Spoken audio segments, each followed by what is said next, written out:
back to the Social Cycle Podcast, where we look at things affecting the Black community from a sociological and psychological lens. I'm Boonie, and I'm here with Brent and Evangeline. How y'all doing today? Good. Happy to be here. Van got me hungry now, but happy to be here. We're going to try to make this a You quick had one. plenty of time to eat, sir. Right. Me eating is a process. I got to take my shirt off. I got to get on. Oh, gosh. Got to find something good to watch. Today, we are going to talk about mental illness and behavior disorders in the Black community. Fortunately, mental health has been a recurring topic in our community as of late. I see, everybody talking about it on social media, which is a good thing. I feel like it's about time because it's something that we didn't really put a whole lot of importance on. But that is why I felt like this topic was important to discuss. And to look at things on the psychological side of things, it says that 16%, which is 4.8 million of Black and African-American people reporting having a mental illness, and 22.4% of those 1.1 million people reported a serious mental illness. Serious mental illness rose among all ages of Black and African-American people between 2008 and 2018, which is like a 10-year span. And I feel like it probably more now, especially in the age of social media. But we're going to jump right into the topics by going to the first segment, which is the What's Your Theory segment. We're going to start with this question. When was the first time you learned about mental illnesses and behavioral disorders? Well, for me, I'm sorry, Van, go ahead. No, you go ahead. You sure? Mm-hmm. For me, I didn't really understand mental health disorders until I actually started working in that particular field. I was always a very patient person. And when I started working in group homes and psychiatric facilities and, adult treatment facilities when I was in college, that's when I started to, understand the depth and how serious this is and stuff like that, and how bad it plagues not only our community, but every community as a whole, because I work with a melting pot of different clients from all over the world. Especially now that I work in the prison system, it's even more evident from every race and every culture.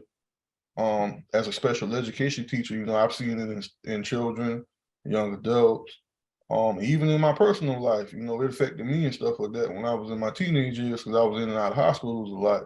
But unfortunately, I never got diagnosed with depression and got the proper help.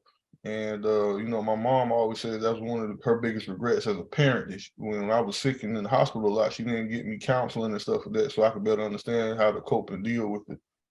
And that's my theory on it. What about you, Van? I would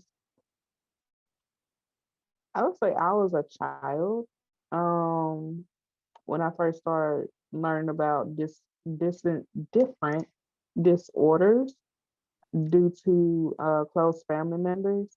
But as far as like mental illness,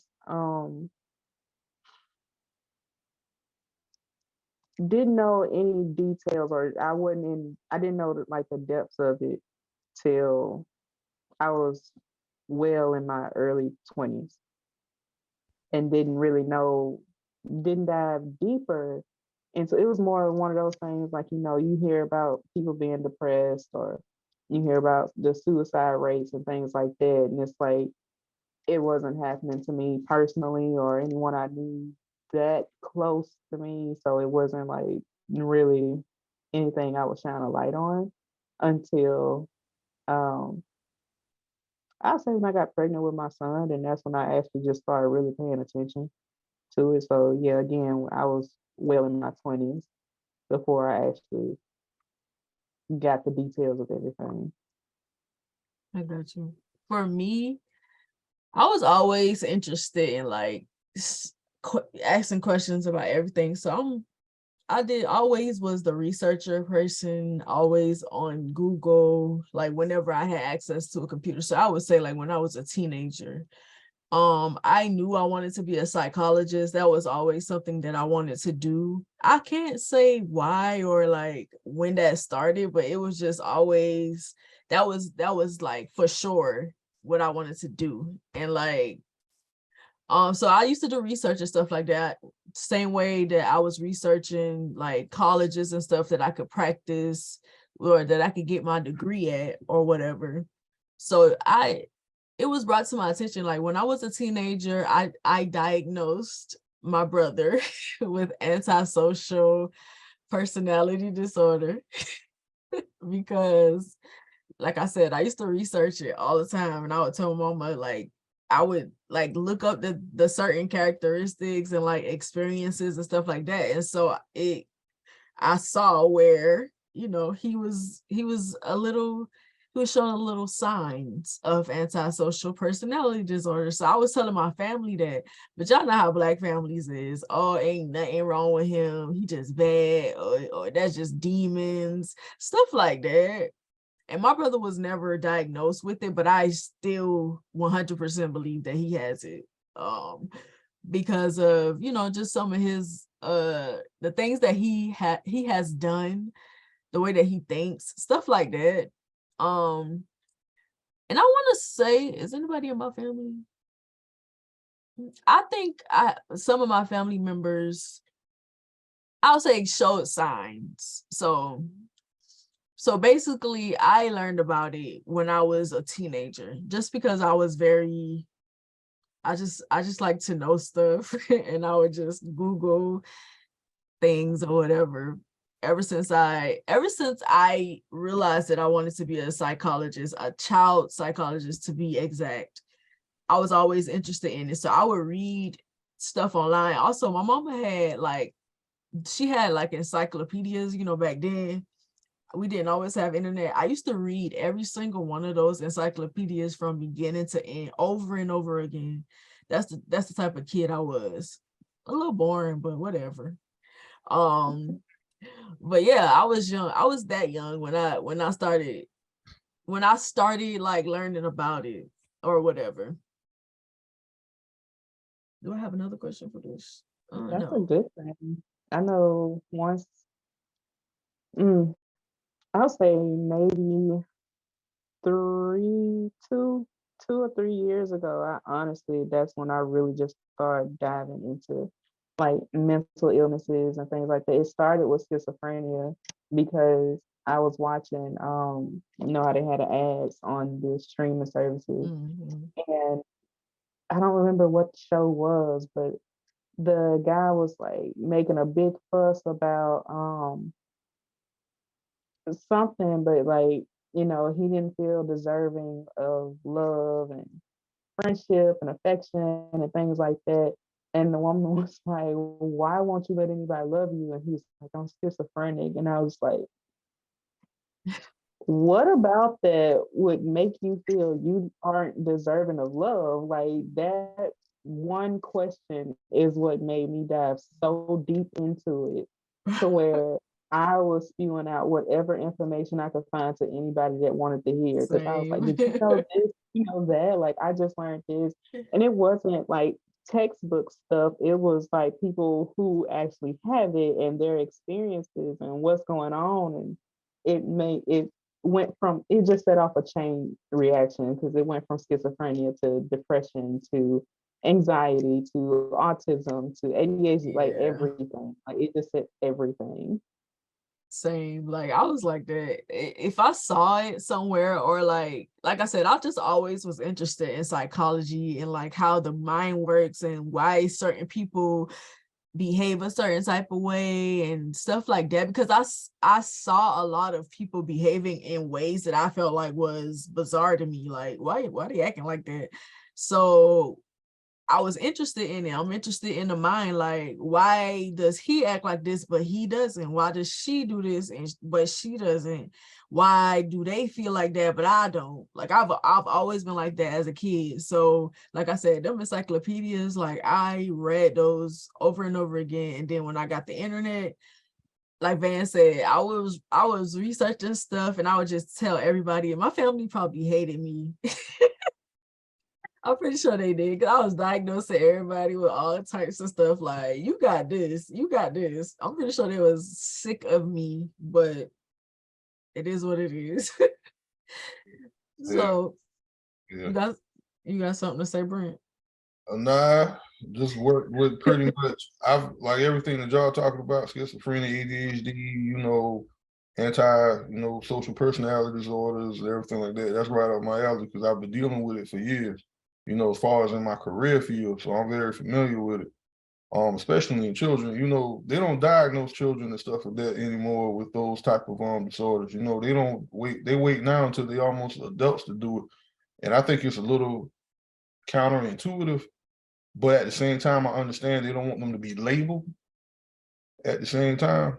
But that's Yeah, just because I get that, yeah. but but I also get they should. Yeah, because you gotta get them treatments. Anytime you have to put people on medications and stuff like that with those type of disorders, you playing with the treatment, like you trying to figure out what's the right dosage and how much to give and stuff. You playing a cat and mouse game because what dosage may work at 8 may not work at 10 or 12 or 13 or 14. So it's a constant battle.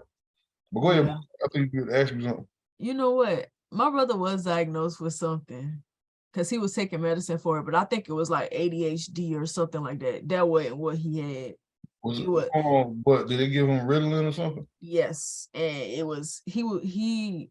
I ain't gonna tell his business, but yeah, they gave him medicine. He was You kind of diagnosed. did already though. They was diagnosed. They gave him medicine. He got off of it. That's all I'm gonna say. Yeah, But with ADHD and my professional experience dealing with children with and adults, they are actually some of the most intelligent people that I've ever met. They're very they're some of the best multitaskers I've ever seen and stuff like that in my life. They could be doing multiple things at one time, and it's ridiculous. Like they could And be, none of it done. huh? I said, and get none of it done. Yeah. he said the best multitaskers. I started laughing like, really? The I'm multitasking. laughing because I do have ADHD, so that's why it was funny to me. Well, what I'm saying is like the ones who are aware of it, they use that to their advantage because they could be doing multiple things at one time. For instance, I had a student that had ADHD. His doctors and stuff tried to put him on Ritalin, and thank God for strong parents, black parents. They said, no, you're not about to medicate our baby and have him walking around like a zombie all day. But he was so brilliant that once I figured out what his learning style was, he could be doing math, science, reading, and writing all at the same time. It's like he would boom, boom, boom, boom, boom, boom, boom, boom, boom, boom. And it was just brilliant how he was able to do it. Like some people say, like Van said, some people may have ADHD and don't get any of it done. But I feel like I'm one of I don't think I have ADHD, but the stuff that Van be saying, I feel like maybe I do. But I feel like if I do, I'm one of the ones that do get stuff done. Like I can multitask and do that too. But when it comes to, but if I'm writing, I ain't getting nothing else done while I'm doing it. Like Brent said, if you can find a system that helps so much more, because for the longest before I got diagnosed, like I self-diagnosed first, only because my very best friends, like both of my very best friends, like not counting Boonie, have ADHD, like are diagnosed ADHD, were taking medication for ADHD. And that's when it started making sense why they understood everything so much and so well, because they dealt with the same thing. And it wasn't till one of them came and spent the night with me, and I was just doing my normal day-to-day stuff. And she just stopped and she was like, Van. I said, huh? Are you okay? And I was like, well, why you asked that? And she just went through everything. She just watched me do it. I was like, oh, hmm, maybe I'm not okay, but I would go through 100 things at one time and be so upset because by the end of the day, nothing got done. A lot of things got started, but nothing actually got completed. And this was every day, all day for years.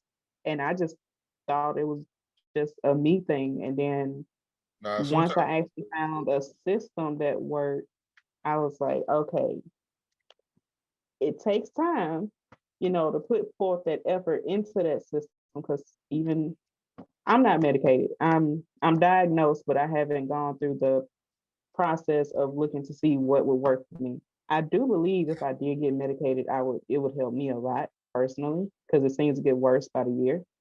But when you have a system and you can stick to it, it helps.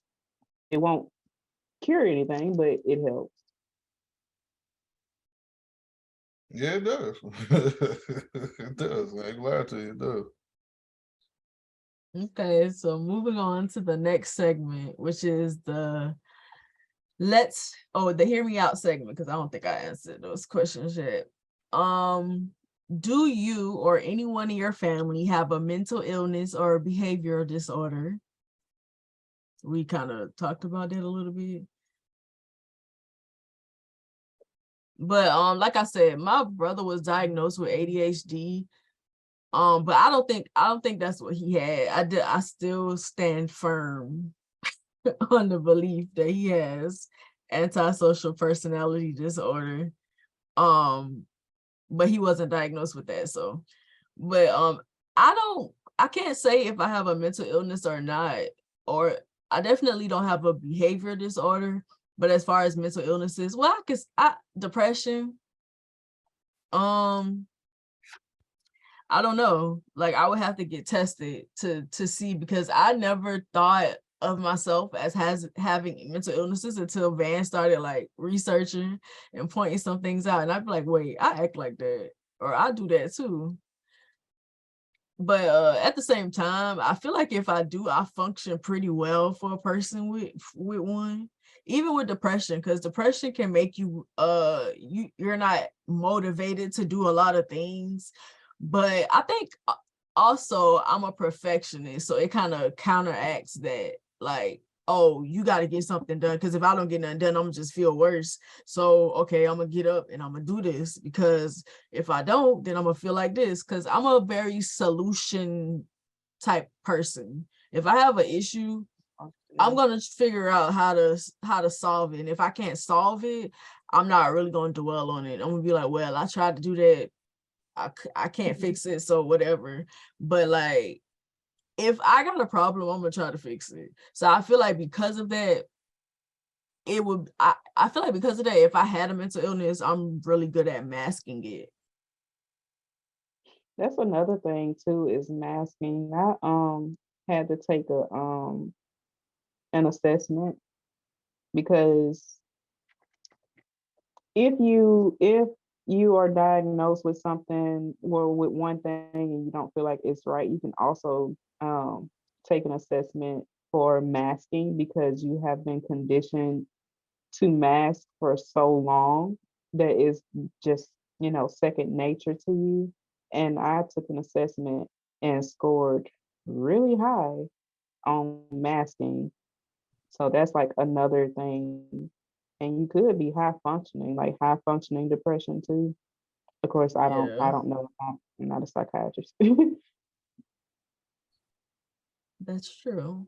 I need to take that test.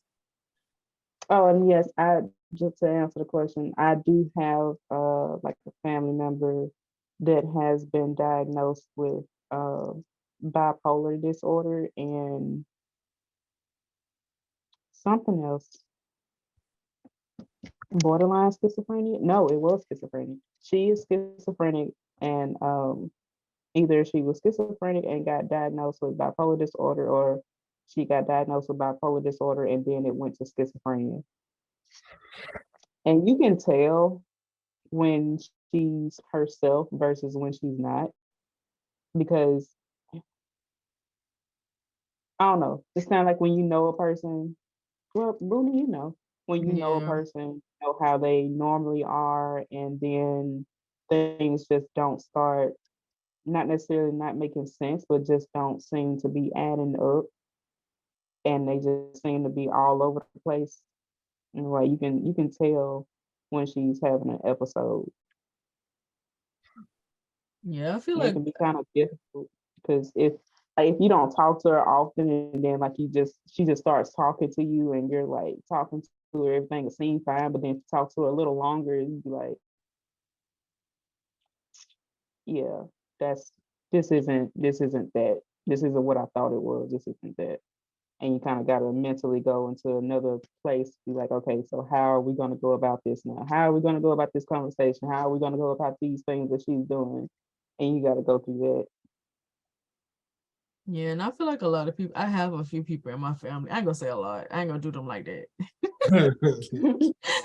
I feel like I have a few family members who may have mental illnesses. I think my brother is the only one I think that has a behavior disorder. Um, what else? Go ahead, Brent. Go ahead. For me, it runs for both sides of my family, my mom's side and my dad's side. Unfortunately and stuff like that.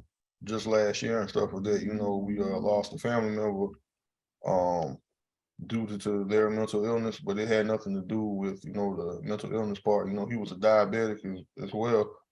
And sad, unfortunate situation all the way around. When he was in his normal state of mind, love to be around him, love to be around him. But once the voices and the mania start to set in, a completely different person, sad and everything like that.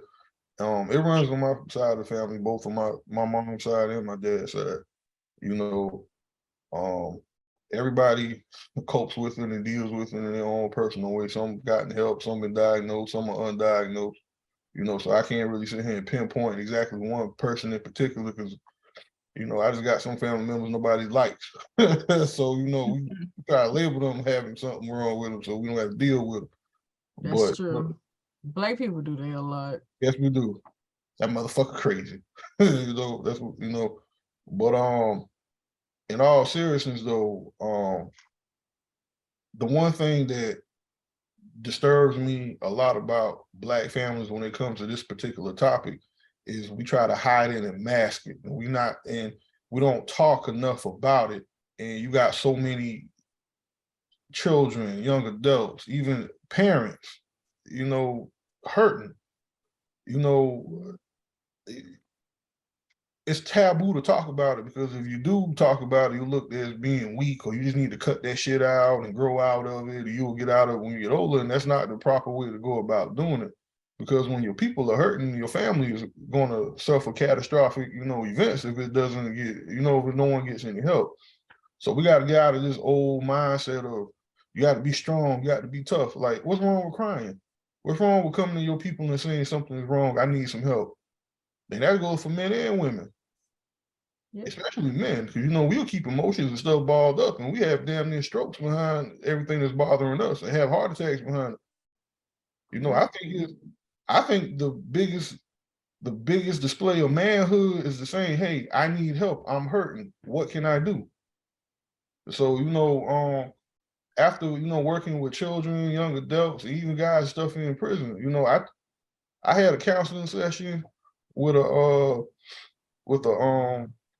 man probably about a week ago for over 30 minutes before class could even start. He wasn't himself. I could tell he was depressed. His uniform, his khakis that they wear and stuff, it wasn't clean cut and pressed like they normally was when he came in and stuff.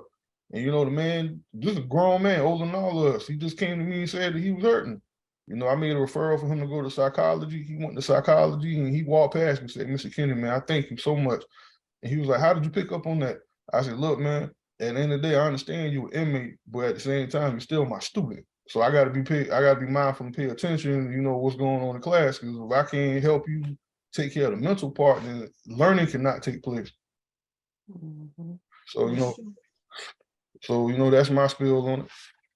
The next question is, how do you feel about the way the Black community handle mental illness and behavior disorders?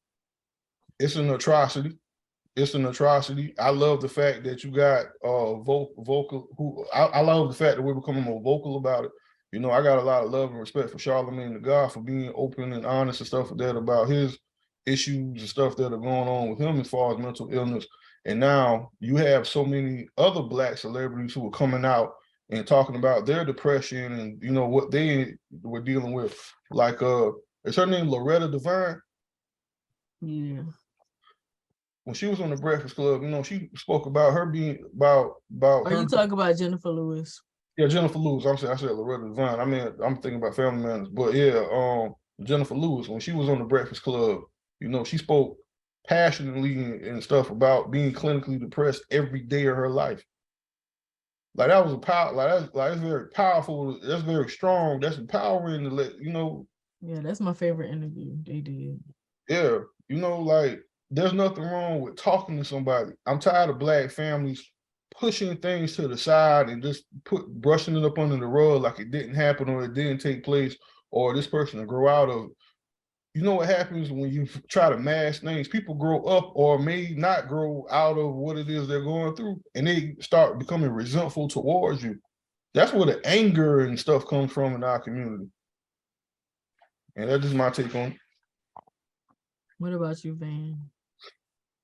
Yeah, I think it's awful the way that we treat it because, like Brent said, everything Brent said pretty much, and like we know we need it, but for some reason it's frowned upon to go and get help. It's like personal experience. I told an elder member of my family that I was in therapy, and instead of it being like, "Oh, okay, good," or how's that going for you, it was, "You think you need to go?" I said, "I think everybody need to go." Mm, all right.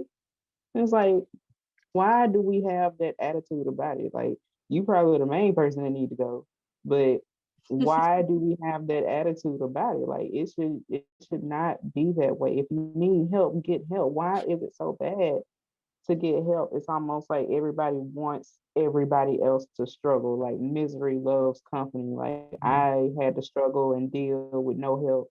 Why you can't do it? And it's like, why would you want me to do it? Why would you want me to struggle the way that you struggled and think that you're okay? And you're not. You're obviously Right. not. Do you think You Van? know you're.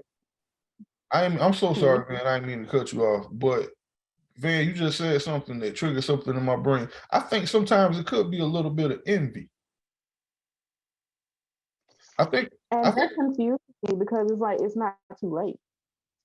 You're still here, so it's not too late. So if I'm getting it, especially if I'm younger, if I'm getting help, if I'm putting forth the effort, if I'm taking time out of my super compact schedule to get this done, even if it's just 30 minutes to get this done, Right. why wouldn't you try to do the same thing? Why would you be envious? Why would you be jealous instead of just saying, hey, what steps do I need to take? What do you think I could do? Like, you're already doing it. Could you point me in a direction? What you think I need to do to get there? And it's like, that's like with other things that we have going on in our community.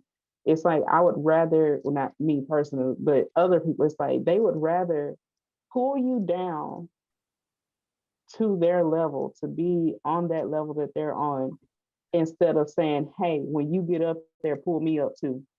Or Right. I'm going to reach for you and I want you to grab a hold of me and pull me up too.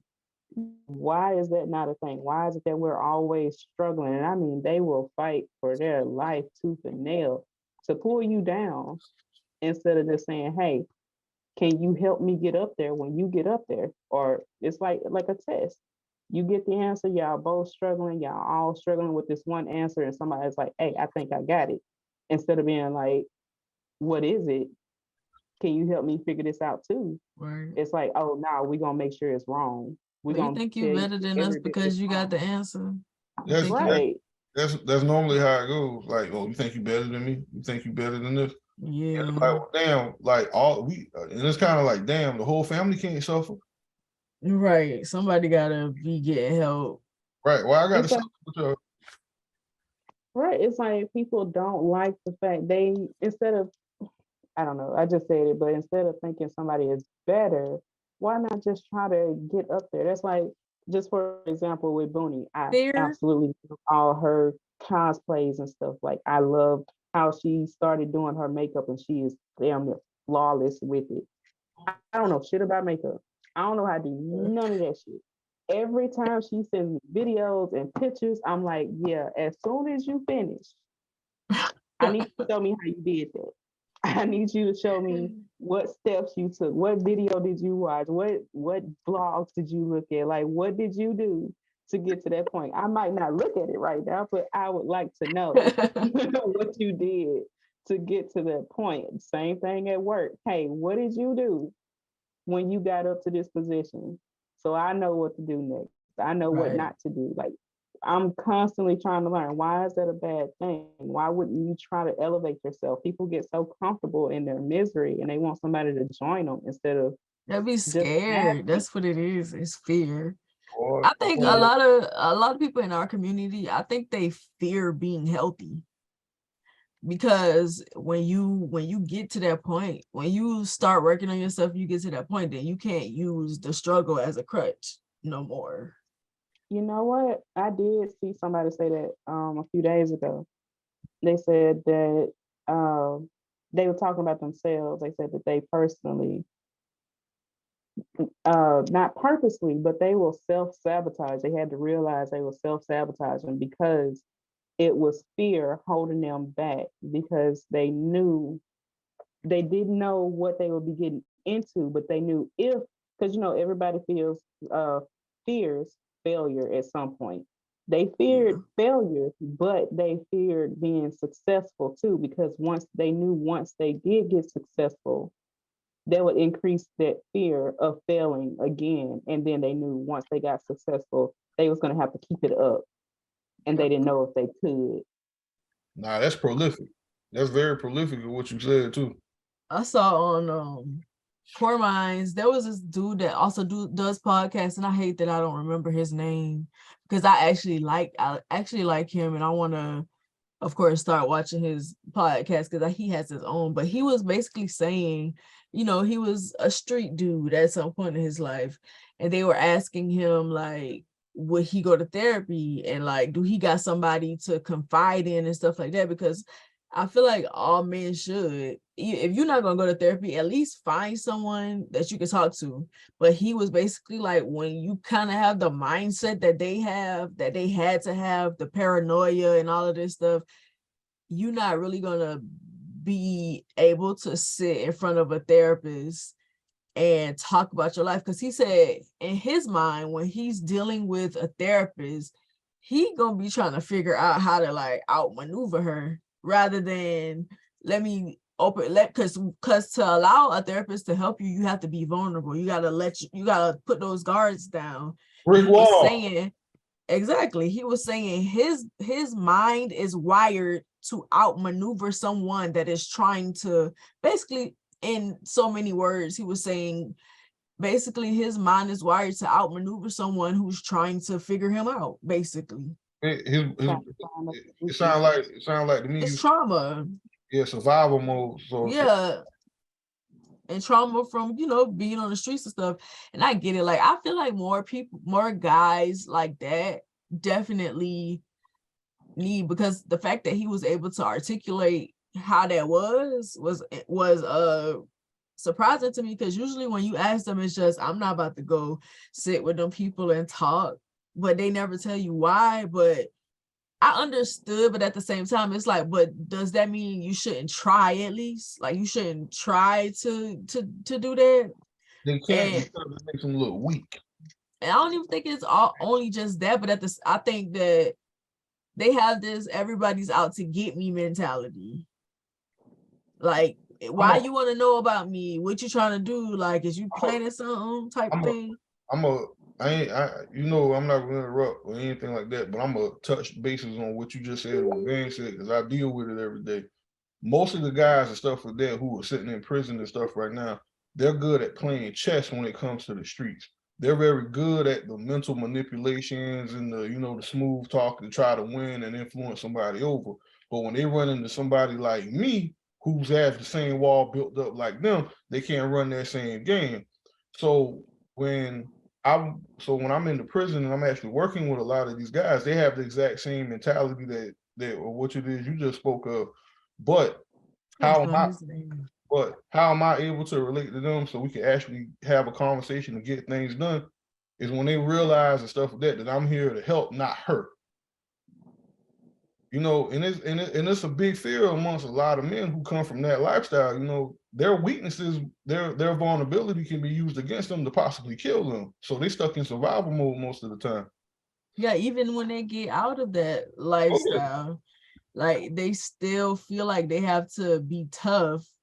Because he was saying like he said he can outmaneuver most people when it comes to like the because I call it psychological warfare. He said he feel like they're really what he was saying white people. Ain't no white woman gonna be able to sit in front of me and tell and get nothing from me because I'm gonna manipulate her. I'm gonna do this or whatever. And he was like, it's gonna take someone who I can't do that with to help me ever feel comfortable in a space like that.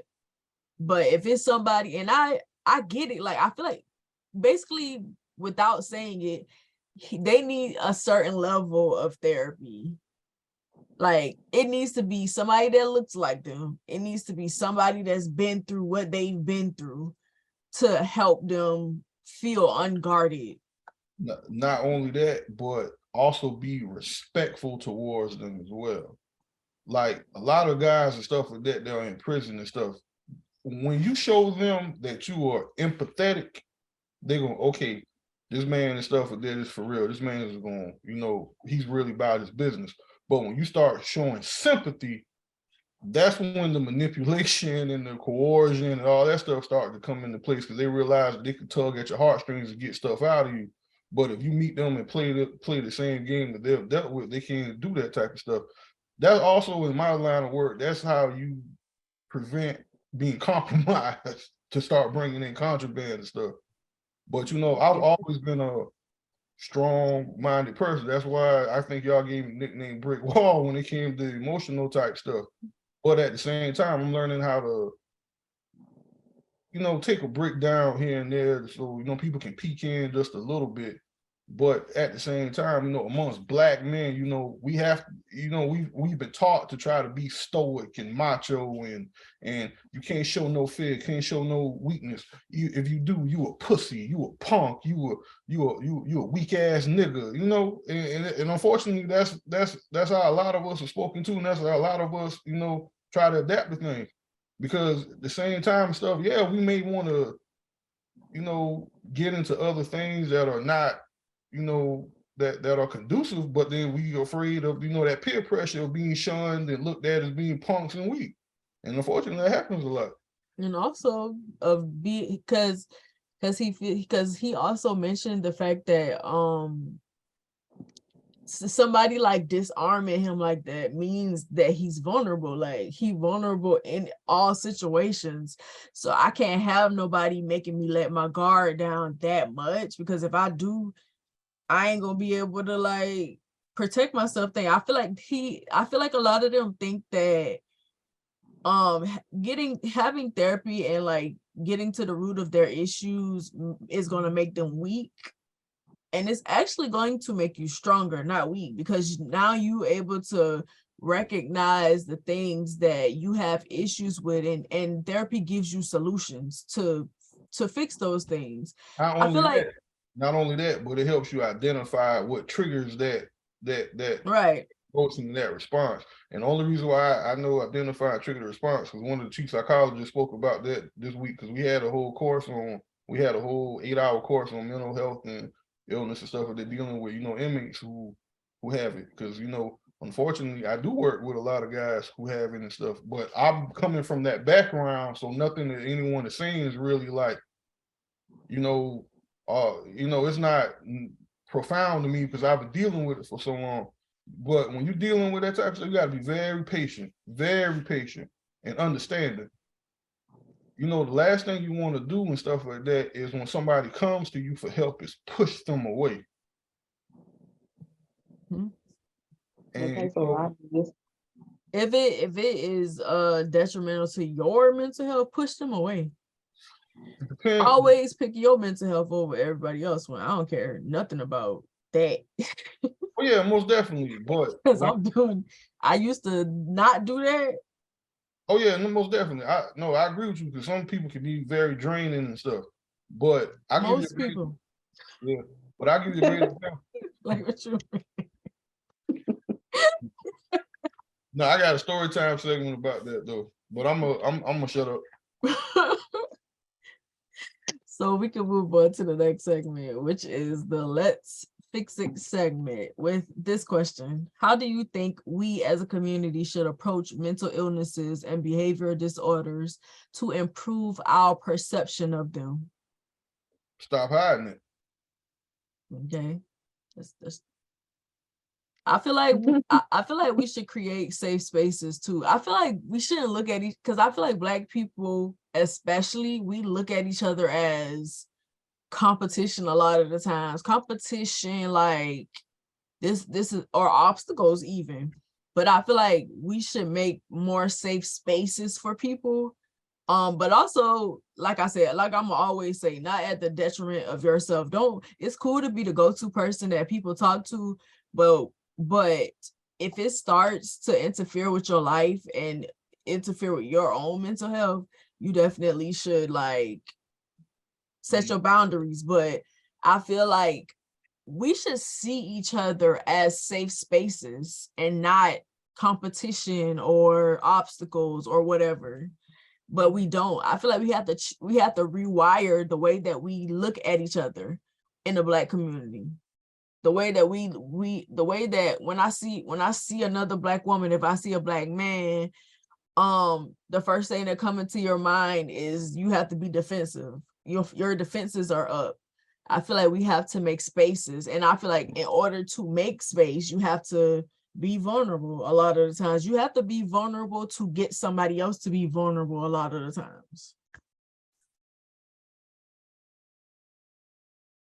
and also stop labeling people with mental disorders and stuff as demonic or bad, or they're just crazy and just like Brent says, hiding it, putting it under the rug or whatever, or he's just crazy, or like you said, the family members that we don't like or we're not supposed to like because something is wrong with them. Stop doing that to people because it's toxic. Very toxic. Looking for attention and shit. Right. We as a community have a lot of growing to do. We already have to grow as individuals, but as a community, we definitely have a lot of growing to do. And I think mainly, I ain't gonna say that, never mind. Yeah, we got a lot of growing to do. We definitely do. I agree. It's a lot of like Boonie, like you said, the obstacles of each other, the competitiveness, the looking at each other as competition, looking at each other as anything less than, trying to strive for greatness and stuff. I understand everybody can't go with you, but at the same time, the people who are interested, y'all can work together for the greater good. But we'll knock each other down quicker than anybody else will. Especially dismissing. Go ahead. No, I'm sorry, man. Go ahead, man. My apologies. No, you fine. You still talking. No, you good. No, I was gonna say I would like to see a lot of these old heads go to therapy. I would like to see a lot of them finally say the things that they swear in their hearts they're gonna take to their grave, because there's a lot of stuff that they are taken to their graves that need to be said and come into light that probably could cure a whole lot of what's going on in the Black community right now. Yeah, I feel like there's a disconnect, like, but across the generations, there's a big disconnect between men and women. It's a disconnect between the generation, the different generations. We just disconnected from each other. And I think it's because everybody has been hurt, everybody has been in pain, things have been done to everybody. But instead of being like, okay, this is how I was hurt, but I'm not going to allow it to destroy my perception of my people as a whole. I'm just going to learn from it, grow from it, and keep moving on. And when I get into certain relationships and situations, I move different, not necessarily, oh, I've been hurt by this person, so all of these people are going to hurt me, so I'm going to do this first before they can do this to me. We need to stop having the mindset of, I'm gonna get them before they can get me, or you're gonna have to show me that you love me or whatever before I show you anything. That needs to stop too. Like, why can't you just walk into a situation ready to give what you're supposed to give to the person that you with, whether it's romantic, familiar, your friendships, or whatever. Like, people say that they have a strong mind a lot of the times, or they're strong-minded a lot of times. I feel like being strong-minded is not being afraid to be vulnerable, because I'll tell you everything about me, but you can't use none of those things against me, because I don't have no shame about none of the things that I went through. So, like, do whatever, use whatever you want to use, say whatever you want to say. It's not going to affect me, because I'm dealing with my issues. Like, I've dealt with some and I'm still dealing with others. And I feel like you kind of have to have that attitude and to get out of that thinking of, if I tell them this, they can use it against me. That's true. But if you've dealt with that, then nobody can use it against you. Exactly. I remember having that talk with you, and I was like, there is, at this point in time in life, there is nothing anybody can bring up about, me or in the past and think that I'm gonna feel some type of way about it. Like, I remember you said this. Damn, yeah, I did say that. I don't know what the hell I was thinking. And you used to say this shit. I did. I was dumb as fuck at that point in time in my life. I don't know what was wrong with me. Like I Like, said, it's I was not. strictly dickly. No, like when I told you how I used to consider to pick me, and I look back at some of my, like, my memories that pop up on Facebook, and I'm like, oh, bitch, shut up. Like, oh I my be seeing God. some stuff that Oh. I put too, but it usually be, I'd be like, I'm still right. I'm still right. I still feel the same way. Yeah, But only thing Boonie ever threw me for a loop was singing. I'm like, singing? Oh yeah, I saw that. Yeah, that's what? one. That's On one. top of when I used to sing them niggas to sleep. Yeah, that's one thing threw me for a Like, loop. it was a thing.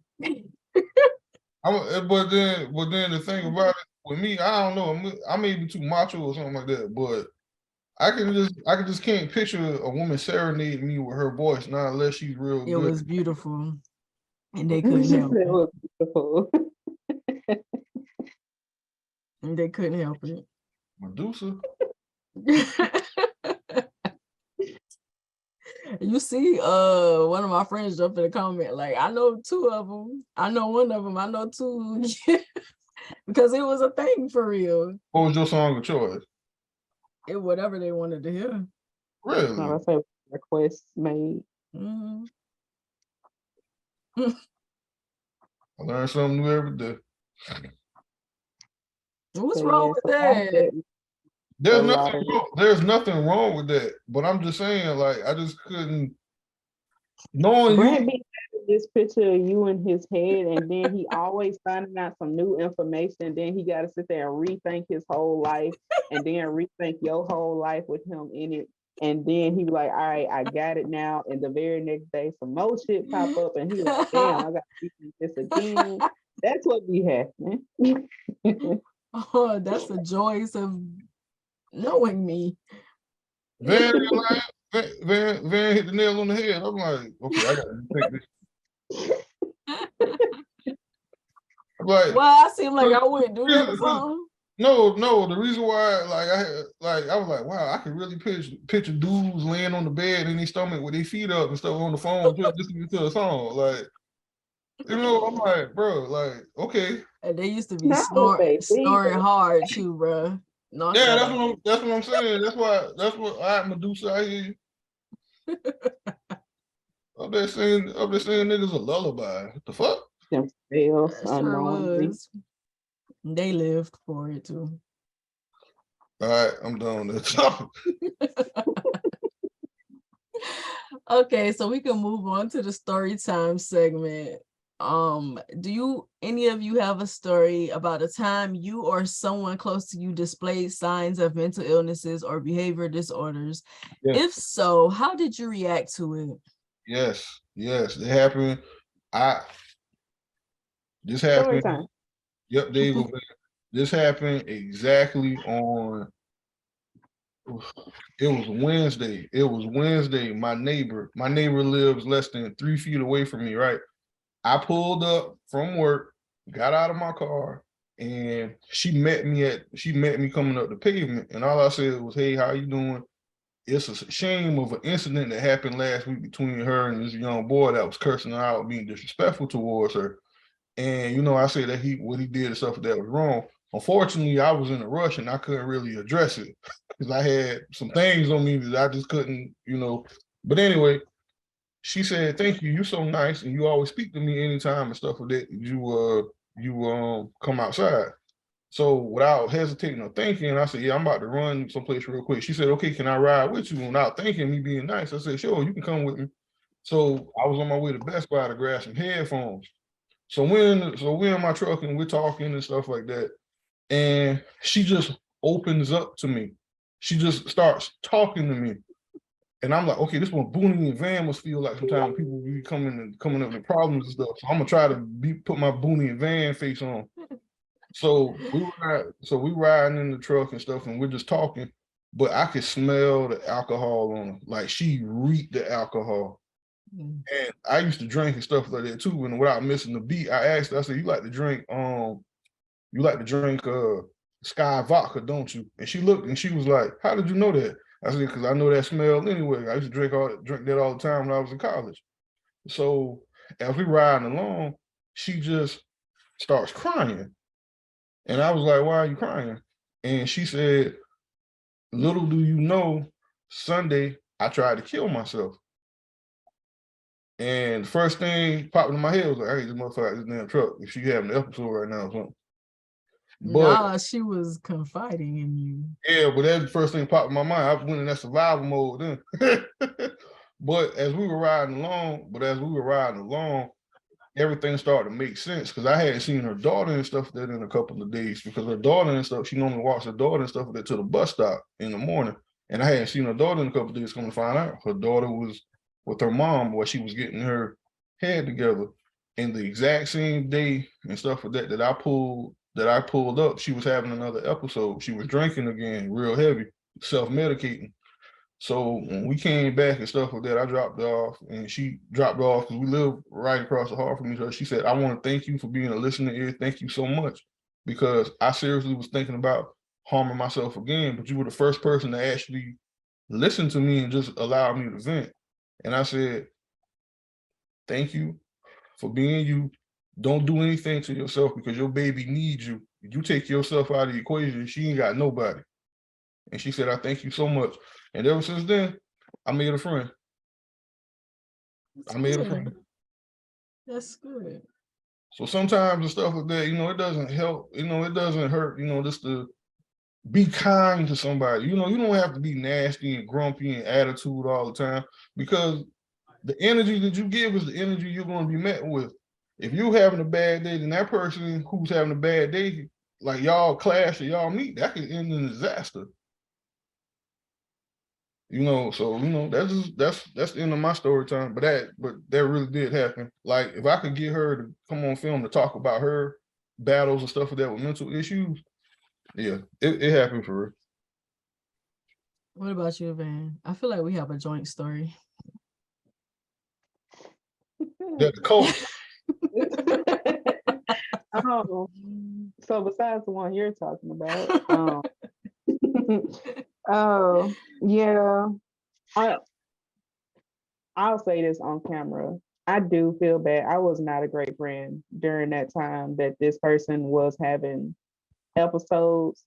Like my other friend tells me it's not my fault because I didn't know, which is true. I didn't know. And it's like you don't know what you don't know. I didn't know.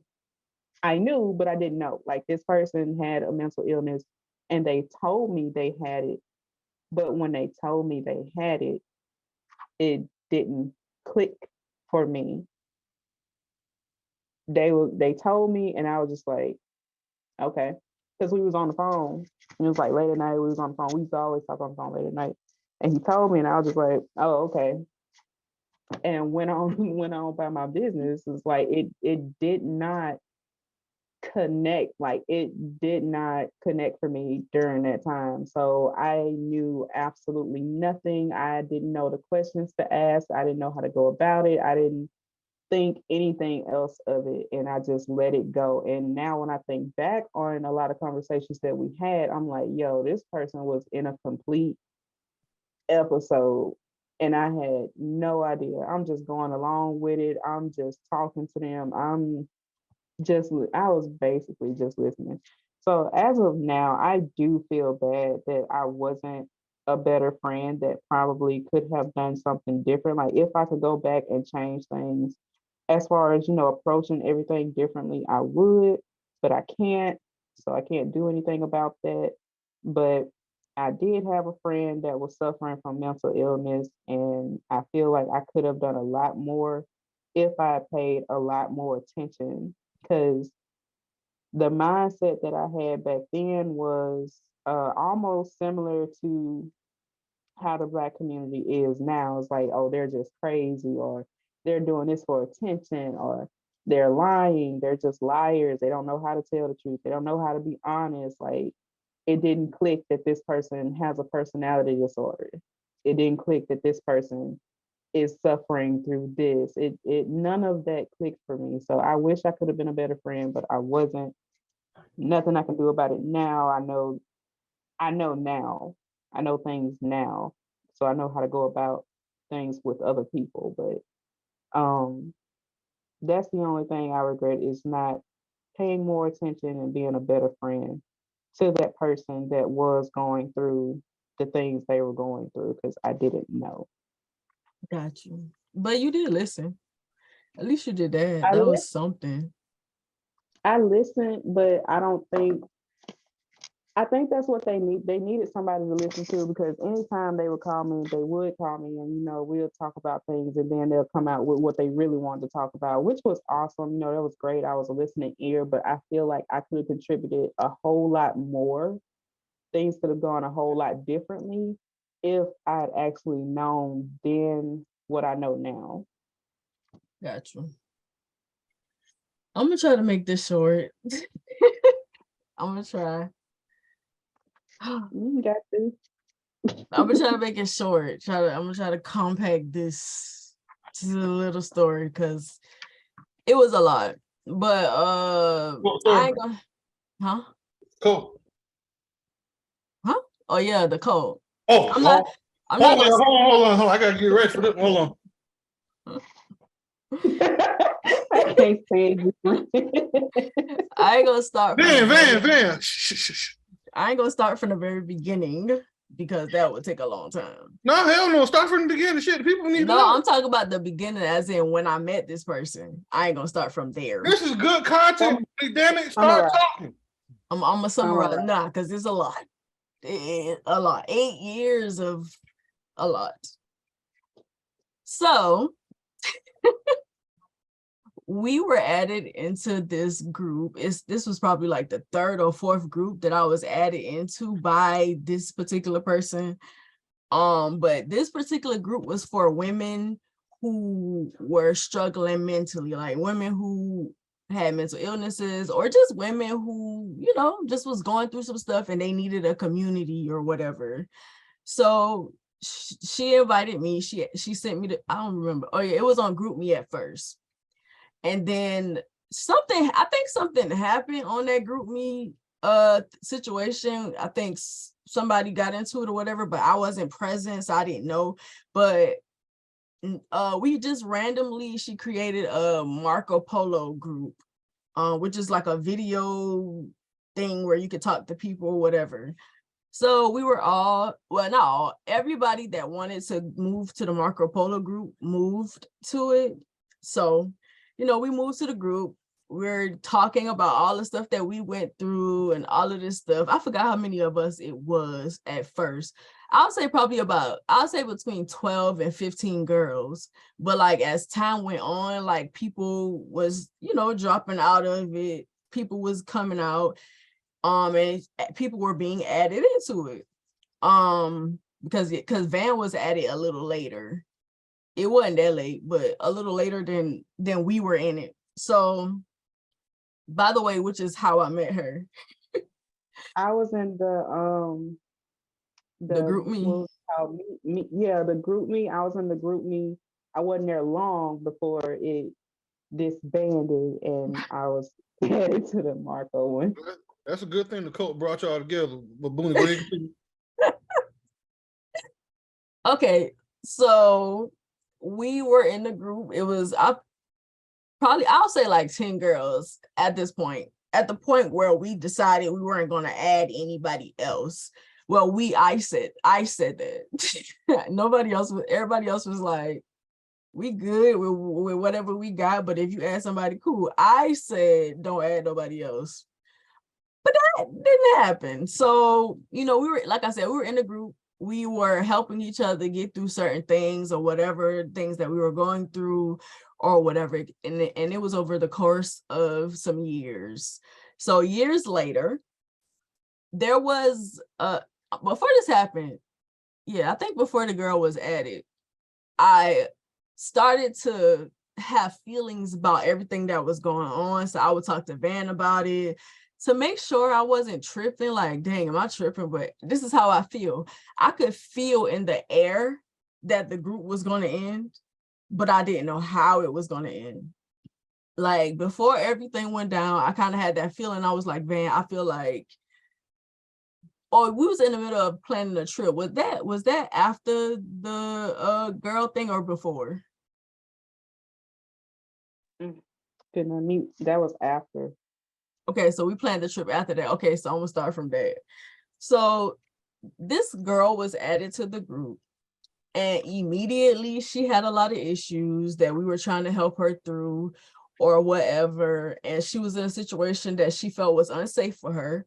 So she was talking to us about it. And so we were telling her that she needed to get out of the situation because it wasn't safe. Like, you're telling us this, you're telling us that. You need to leave before something happens. So she was moving kind of slow, but at the same time, the type of friends that we were kind of trying to help her. Okay, you said this going on, let's get you out of the house tonight. She said she didn't have any money. So we all came together and put some money. I think Van was like away. Was you in the group at this time? No, I was in the group and everybody was putting their money up, and I had my money and I was going to send it to you. So, okay, so I was away for a little while, but then I came back and I noticed some shit was going on, and I was like, all right, well, I got some money. I'm gonna send it to Boonie to send to the other spot, Right. but he told me hold off, and y'all told me don't do it just yet, and that's how that went. Yeah, but anyway, they ended up still sending me their money so she could get a hotel room or whatever. So, but at the same time, because I was always the person that was always like looking at what was not said, because people be saying stuff, but what was not said is more important. And so I always look at that. So they sent me the money or whatever. I was supposed to give it to her on PayPal. Some of them I think most of them cashed out. Cash App it to me. But Yeah, because of how yeah. because of how I was feeling, I didn't send the money to her, because when we were talking to her, she was kind of giving us the runaround. We like, leave now, we gonna call you an Uber, just go out, wait at the drive-through, whatever, because I think she was outside talking to us. We gonna call you an Uber. But she was talking slow, and then I feel like at the end of the night she was like, I'm gonna stay, I'm gonna stay, and then when I go to work tomorrow, then I'm gonna get the room. Like, I'm not gonna come back. I'm gonna go to work and I'm not gonna come back, but I'm gonna stay the night. And so when she said that, I was like, like, why would you do that? Like, if this situation, if you're in a dangerous situation, you getting help, why don't you want to leave now? So I'm like, okay, I ain't sending this money. So I think what ended up happening that night, I know I didn't send the money, and we somehow got off the call or whatever. So the next day, when we woke up or whatever, bro, this junk took my whole day. That's why I was so pissed. Like, this junk took up my whole day. So the next day when we woke up, I think before anything could go down, I think she was in there talking. She was like, I'm at work, and she was like, I'm gonna get the room or whatever. Just go ahead and send me the money or whatever. And I think she mentioned that she was getting paid too, but I think I don't remember if she mentioned it before or after they I think she mentioned it that day, like the next morning. So I was like, I'm not doing it. So I created a group on the side in Marco, and I added the girls that I felt like I could talk to and that would listen.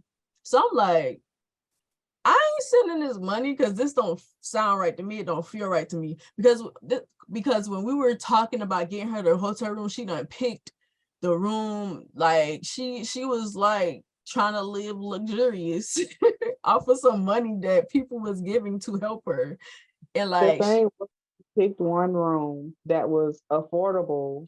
And when right, I say yeah, affordable, I don't mean affordable like we couldn't give her enough money. No, it was affordable to where she could have stayed for days or at yeah, least a week. And then the very next day, she sent us a screenshot that she yeah, reserved a room that was like 200 a night. And we was like, yeah. Like, that what ain't what happened to that's the not what yeah. we agreed on. So Well, like, why? it's a So high like, why class you doing that or conversation. whatever? And so when I saw the screenshot, I'm like, something up with this. Oh, so And this I created the group on the side, which I hated, because y'all know any problem that I got with anybody, I'm gonna talk directly to you. But at the same time, she ain't my friend like to they're all the my viewers I know. friends. To all the viewers I know.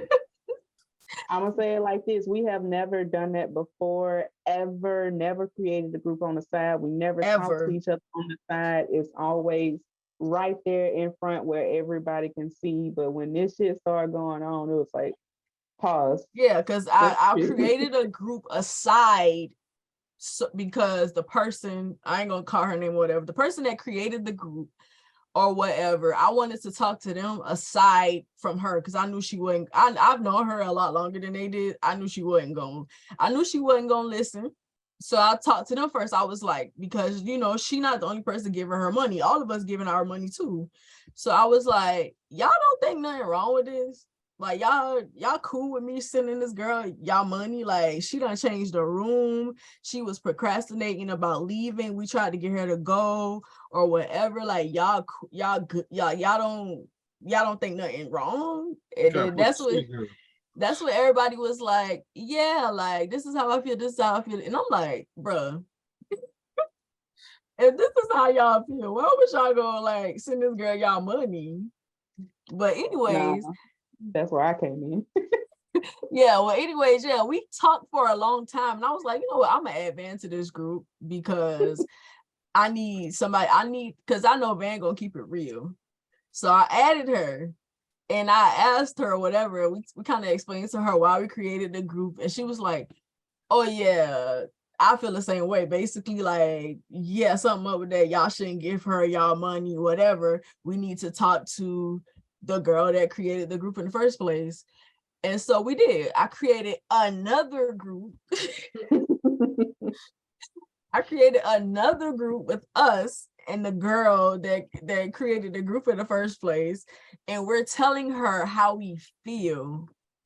She going back and forth with us like, no, I don't think that's what it is. I really think that this is what's going on. She really need our help, whatever. We spent all day trying to convince her, somebody that we were friends with for years, that this new person, well, she was new to us. I don't know what their relationship was, but now when I think about that situation, I'd be like, I don't know. They probably was closer than we thought. I don't know what their relationship was before or whatever, but we just met her, like she came straight into the group with like issues where she needed us to give money and do stuff like that. I say that don't sit well with me. Like, you don't even know us and you like expecting money, you expecting this type of help. So they gave me the money and I was like, I had already decided, I don't care what they say, I'm not sending this money. I do not care. Y'all shouldn't have gave it to me if y'all wanted it to go to her. It ain't going to her. That's how I was. Like, no. But we spent all day trying to convince her, it basically was like being in court. We had to present a case to her. This is what happened. And I was over it. I was like, bro, why are we doing this? We're friends. You ain't gonna listen. You think we lying? Like, you don't gonna listen to what we said? Like, I started feeling some type of way about it. And I was like, and she was like, I forgot what happened. I think we got into a little argument. I was like, look, if you don't kick her out this group, I'm leaving.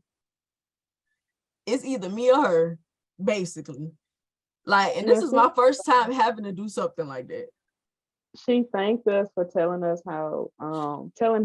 how we all felt and everything, and she was glad that we was able to come together and come to a decision.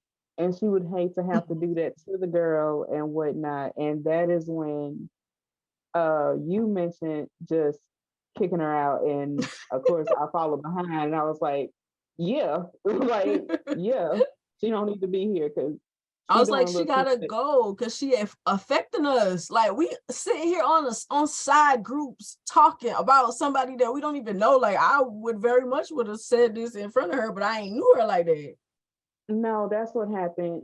She ended up before we said she had to go, we told her, she was like, all right, if that's what y'all want to do, then I guess that's what we're gonna have to do. I hate to do it because I don't think that she doing this, that, and the third, but if y'all agree, y'all think that's what we should do, then that's what we'll do. And we was like, all right, cool, we all on the same accord. Then we got in the group and she removed her from the group, which we thought that meant she was gone, just for her to send us screenshots of them texting back and forth. And the girl was like, I mean, just saying all kinds of stuff, just making up all kinds of extra excuses of, I'm leaving tonight, I'm going to the room, I really appreciated y'all for trying to help me. And then fucked up and said that she was with the person that we were trying to get her to get away from. And we was like, yeah, see, this is why we were saying that she needed to be removed from the group. Like, this is why. Yeah, like she went back to the house or something like that, she said. I'm like, bruh, and why are you telling us this? Brought him with her. Why you still talking to us about this? We removed her. She's gone. Let's move on. Like, but that's not what happened. She just kept telling us like, oh, she said this, she said that. Okay, I understand that y'all don't want to send y'all money, but I'm still going to send her my money. So Boonie, could you please send her my money? And I was like, at first I was like, I ain't sending nobody money. And I was like, you know what? I'm sending it because I'm going to prove to her that this girl is full of it. So I sent it. The whole Then thing? she could, no, I sent her part. I ain't sent ours. I sent everybody else money back to them. But right after that, y'all was right. Look what, I sent her money. Look what she said, sending us the messages and stuff like that. And I'm just like, what was the messages? Basically, I don't even remember to say the truth. She got the money from her. took the money, went and got the room like we had originally planned. But when she went back to go get her stuff, she went and got some of her stuff and brought the person we was trying to get her to get Oh away yeah. from with her, and was like, they come to get me, his sister coming to get me and get my stuff. And we was like, why are you talking to them? Like, we did all this to try to Right. get you away from them. Why are you even talking to them? So, and she was like, his sister finna come get us. And we're like, us? Who is us? And she was like, yeah, he with me. And we're like, see, Exactly. we knew someone and we knew someone adding up. Yeah, that junk had like it had me heated. I was more so upset with our friend because I'm like, bro, we've known you for years, and plus you could ask everybody in this house. When I get mad about something, everybody in my family gonna know about it. You can ask everybody in this house. I was talking about that junk because that junk pissed me off so much. But anyways, fast forward to when we started planning the trip. So we started planning the trip, and I told Van, I'm like, This just ain't gonna happen. yeah, I kind of feel like something is gonna happen. I'm like, I'm gonna still, I'm gonna still plan the trip. I'm gonna still save my money and everything. We were planning to go to Louisiana. We booked the Airbnb. Me and the girl that created the group, we put our money up because we needed a down payment. So we split it in half or something like that. We ended up splitting it in half and paid it. Right. So we planning this trip, and I'm like, man, something just feel off to me. I feel like, yeah, we not this gonna end type of thing. And I was telling Van this or whatever, but I wasn't telling nobody else. Because I didn't want to be the negative person in the group, always thinking something wrong, because that's pretty much how it seemed, at least to me. It seemed like that. And she wasn't So coming to be being messy. She was just asking me questions like, I'm feeling this. Am I going crazy? Or, do you think I'm in the wrong for this, that? Do you think this is what? Because she didn't feel like anybody was doing her wrong or anybody in the group was wrong. right. She felt like she was going crazy. So she wanted to make sure she wasn't tripping. That gonna make sense later. Like, I definitely felt like I was going crazy, like she said. Like, I was depressed and everything. Everybody else in the group, usually when they have issues, they step away. Wait. Ooh, hold on, my chest. Hello. All right, my bad. I had to get myself together. Go ahead, continue. Boy, stupid. Anyway, like I was saying, usually whenever we have moments where we like depressed to the point that we don't really want to deal with each other, we step away. I'm usually the person in the group that never does that. I will make myself available to everybody. Okay, I'm not going to leave because if they come back, I want them to have somebody to talk to. Being typical me, spreading myself thin or whatever. But I decided finally, okay, I'm gonna take a break. Everybody else do it. Why can't I do it? So I told them how I've been feeling. I was like, okay, I'm gonna take a break from the group because this is how I'm feeling, whatever. Everybody was like, okay, cool. We'll see you when you come back. So okay. I mute the group. And I'm just, trying to get myself together. Like, I'm trying to get myself together. Like, I'm going through this depression. I'm telling myself, okay, don't put the pressure on yourself to get better real quick. Just let it happen. Just be depressed for a little while and you'll move through it. I didn't even have one day away from that group before she started coming to talk to me about her problems. And she kept doing it. She kept doing it always. I was like, bro, everybody take a break from this group, but I can't. Like, the minute I decided that I would do that, you don't. It was like, girl, I understand, but at the same time, it's about me. So I don't know, like, I need help. I don't know what you're going through, but I need help, type of thing. And I'm like, all right, because this person definitely told us that she was diagnosed with mental illnesses. So I feel like we definitely gave her a lot of grace whenever she would do certain things.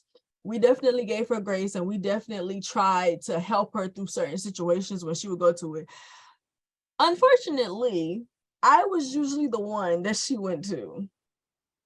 And like it started to get to a point where she would tell me stuff and then she would come back to the group like immediately after talking to me about something. She would go back to the group and say something totally different.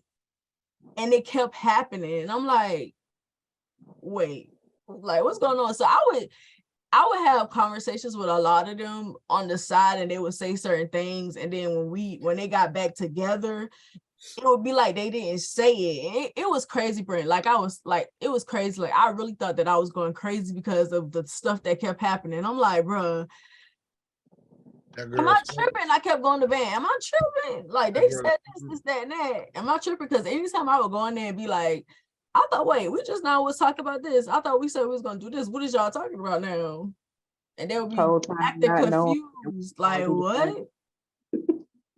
Like they was all confused. Like what did you talk about? And then like every time I would say something, the conversation would like die down. Everybody would leave. So it got to a point where I stopped doing that. And then I was talking to Van about it on the side. Like I said, I definitely thought that I was going crazy. Fast forward to one day, we was on Facebook, I think, and she posted something like, I don't like people who are brutally honest because you're not honest, you're mean or something like that. Like you're just mean or whatever. I couldn't be friends with that's what she said. I couldn't be friends with people who are brutally honest because that's just mean. Like you're being mean.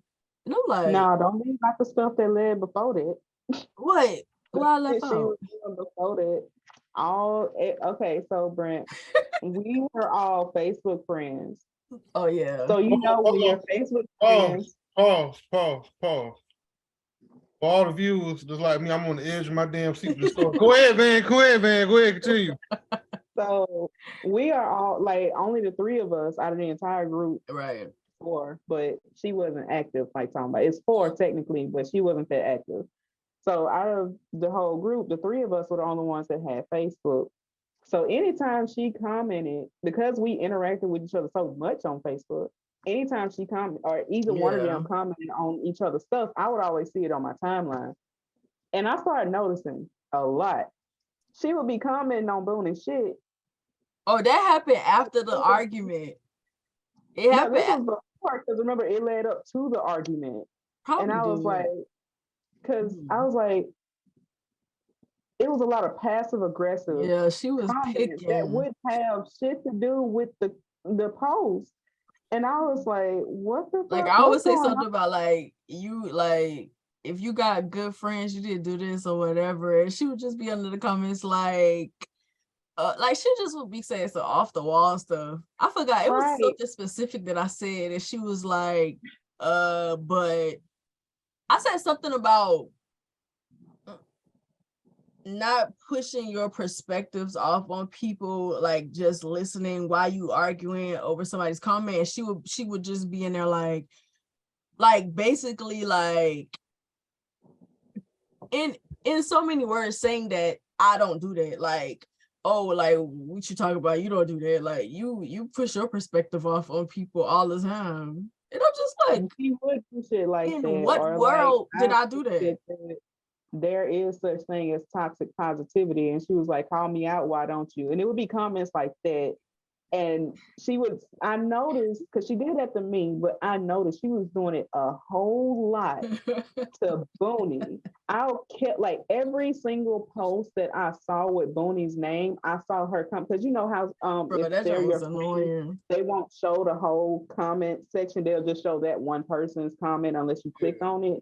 I kept seeing her name on all her posts, and I'm like, I text Boonie. I said, Boonie, are y'all okay? Because I'm seeing a lot. And she was like, I thought I was going crazy. You noticed that too? And I'm like, yeah, I see this all down my timeline. She is under almost all of your posts. Like, what's going on? And she was like, I don't know. And that's what led up to. She ain't never said nothing to me directly about it. Like, I would address her, and she would be like kind of like shrug it off, like whatever type of thing. So she posted this thing saying something about she don't like brutally honest people because they're just mean. And I'm like, but you know, I'm brutally honest, Van brutally honest. You have 2 friends that are like that. How can you say that? And I'm And you like, said it in our face that we are brutally honest, and right. you love that about us. And she was like, I'm talking about people.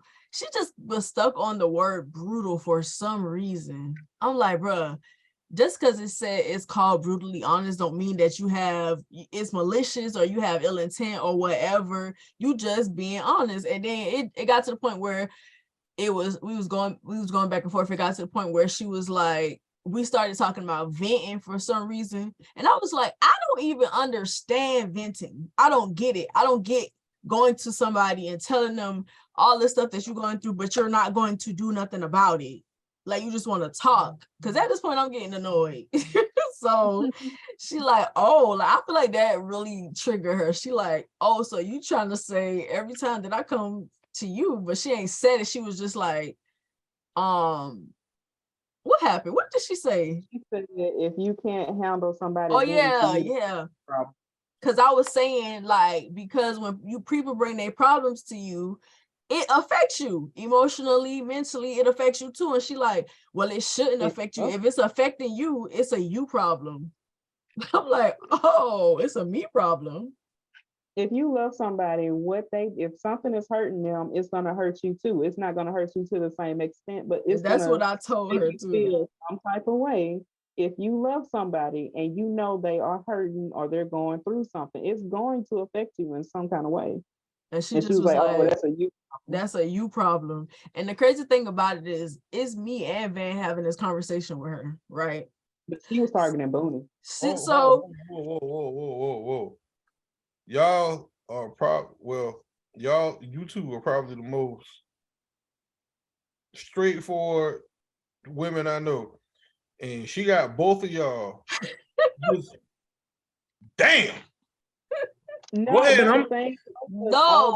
it was both of us on the post.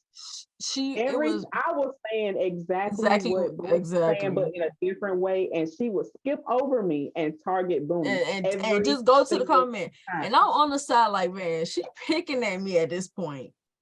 She picking at me at this point, and I'm mad because this whole social media going back and forth with these words. I want to fight. You live all the way in Louisiana. I can't fight you all the way from there.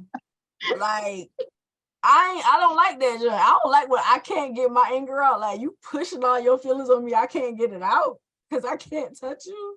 I hate that. Joke was getting on my nerve, bro. That's targeting me because I'm just a 30-minute drive away. Exactly. And if I was close, she probably wouldn't have said nothing to what she said, because I would have pulled right up to their house. Like, what you mean? Like, I'm like, okay.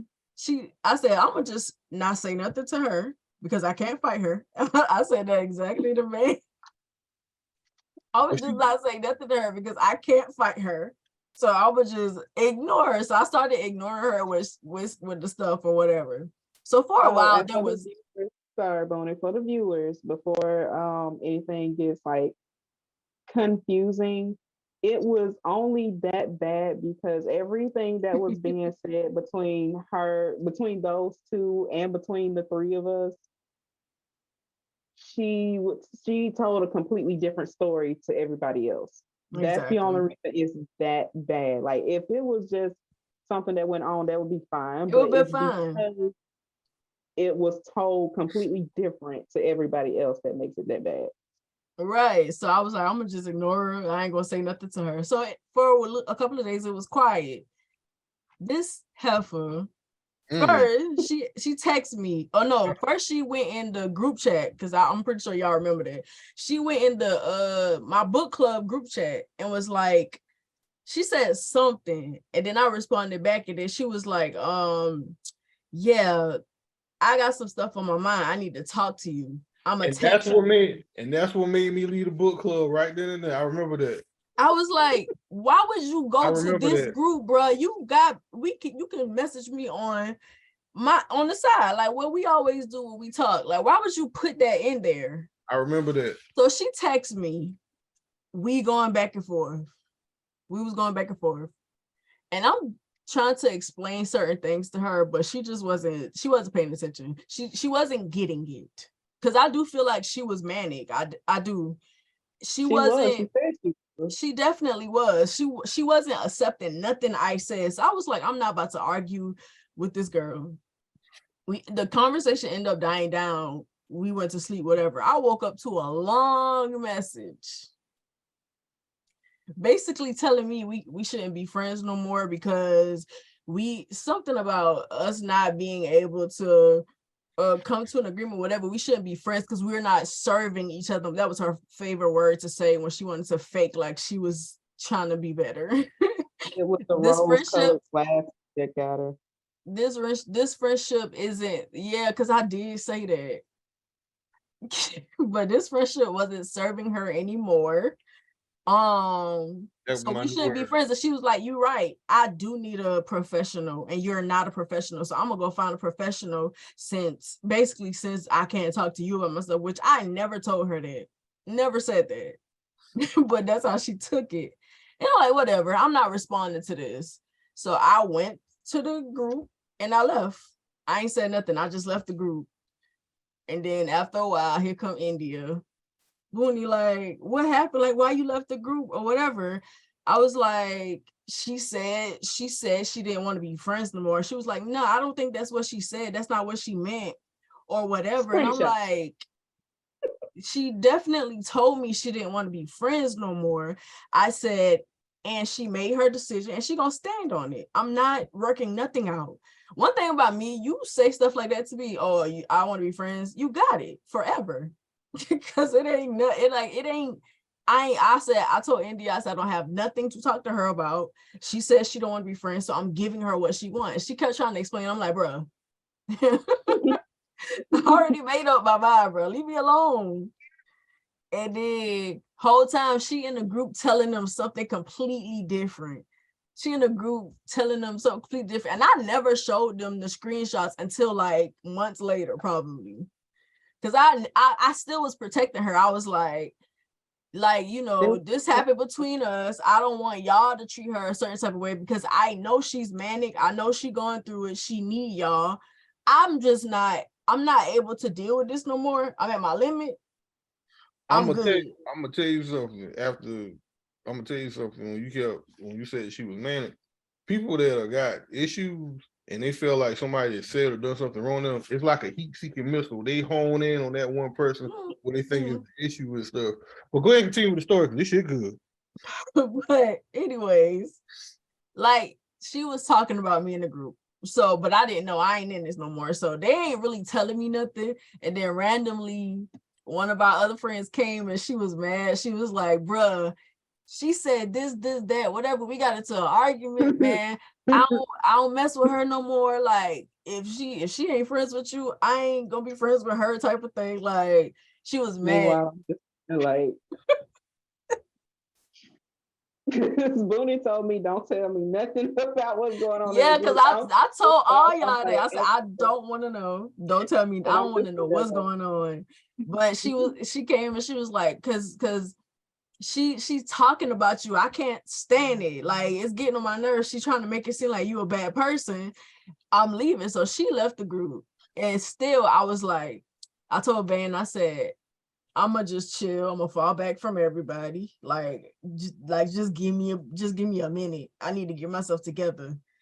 Cause I can be real mean when I ain't together. So I'm like, I ain't want to take it out on y'all. I don't want to come in between y'all friendship with her. Continue to be friends with her. And I kept saying that or whatever. And she was like, bro, I can't do it no more. She was like, I can't, because she steady talk about you. So a while went by without me talking to them or whatever. And I think I went and talked to Van. And I was like, I want to create a group, but I don't because that's kind of her thing. And I ain't trying to step on her toes. And she was like, you should create a group or whatever. Like, I don't think nothing wrong with that, whatever. But I still didn't do it right away when she said it. One day I just was like, you know what? I'm gonna create the group. I'm gonna add all of them to the group. And I ended up adding one person that I should not have added in a group because I figured, completely forgot about that. yeah. Because I figured, But okay, she definitely chose a side. I forgot that child even existed. Me too, for a I little while. completely forgot that child even existed. You too, I'm sitting brother. here thinking of everybody else. I completely forgot she even existed till now. But Well, y'all got yes, me sweating. so I ended up adding her in, and then we started talking. And I named the group. What the heck the name of the group is? Because I still My it's still girls, bitch.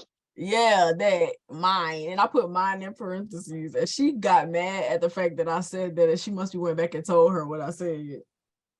She did. She would go back and tell. So Boonie's not in the group at this Right. point, but I still am. So after Boonie left, all the stuff that Boonie was hearing isn't half of what was said, but she was making it a big deal. Boonie let it be known, like, I want y'all to still be friends with her because she needs y'all. And I knew that. I was like, all right, look, I even tried talking to the girl on the side, like, look, I understand this is going on with you. If probably just cool out for a bit, take a break from the group or something. And when you get things together, come back and, we're here for you. We're here to help you. Like, whatever you need, just let us know. And she just act like, what, nothing wrong, even though she clearly said she was manic. She was like, Van, you the only person that come and talk to me. I knew I could talk to you. I was like, no, no, no, hold up, pause. I'm not coming to you because like I'm just here. Like I am concerned for you, but I'm not coming to you like I'm just gonna completely ignore everything that you just said and did. Cause she came into the group and was talking down. She would not mention Booney's name, but she was talking down hard on Booney as if she was just the scum of earth. Girl. Like it Ooh, was all her fault. And it's one thing when you talk about somebody you don't like no more and it's just that. But we're all friends with Boonie. Boonie ain't did nothing to us, and she ain't did shit to you. At So all. I should have we're been like, closer. I where is could this have. coming from? Because obviously, I know the full story. Everybody else don't know the full story. I know the full story. I was there. I know it. I know what happened. And she's in the group making it like Boonie just decided she don't like her. She told her she don't like her. She don't want to be her friend no more. She not gonna Never be in the said none of group. that. And she was like, let's see who all makes it to the girls trip and da da da da. And I was just like, what are you talking about? And everybody in the group is like mad confused because they're like, what the hell went on? Like, what happened? And she's like, she don't want to be a part of a group no more. If she don't like me, she could just say that. She had already made it clear she don't like me. And we're like, that bitch loves you. What are you talking about? crazy, She crazy. loves you. What are you talking about? And I Wow. was getting pissed off, but I can't say nothing because Boone told me don't say nothing. So I'm like, look, just if you want to talk about it, talk about because the way she was going about it, it was clear that she was hurt. That's fine. This just ain't the way to go about it. You ain't gotta lie. This just ain't the way you go about it. And again, all of us are friends with Boonie. So we're all in the group just awkward as fuck. Like, okay, let's change the subject and talk about something else. So I would change the subject every single time she made a video. I would change the subject. And everybody else would try to go along with that subject. And she would come and make another video going in on Boonie, who she claims she don't give two fucks about no more, who she claimed does not like her no more. I would change the subject again.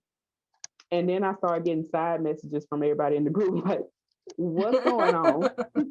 What happened? And I'm like, y'all, she having an episode. She also hurt because we all know friendship breakups hurt like hell.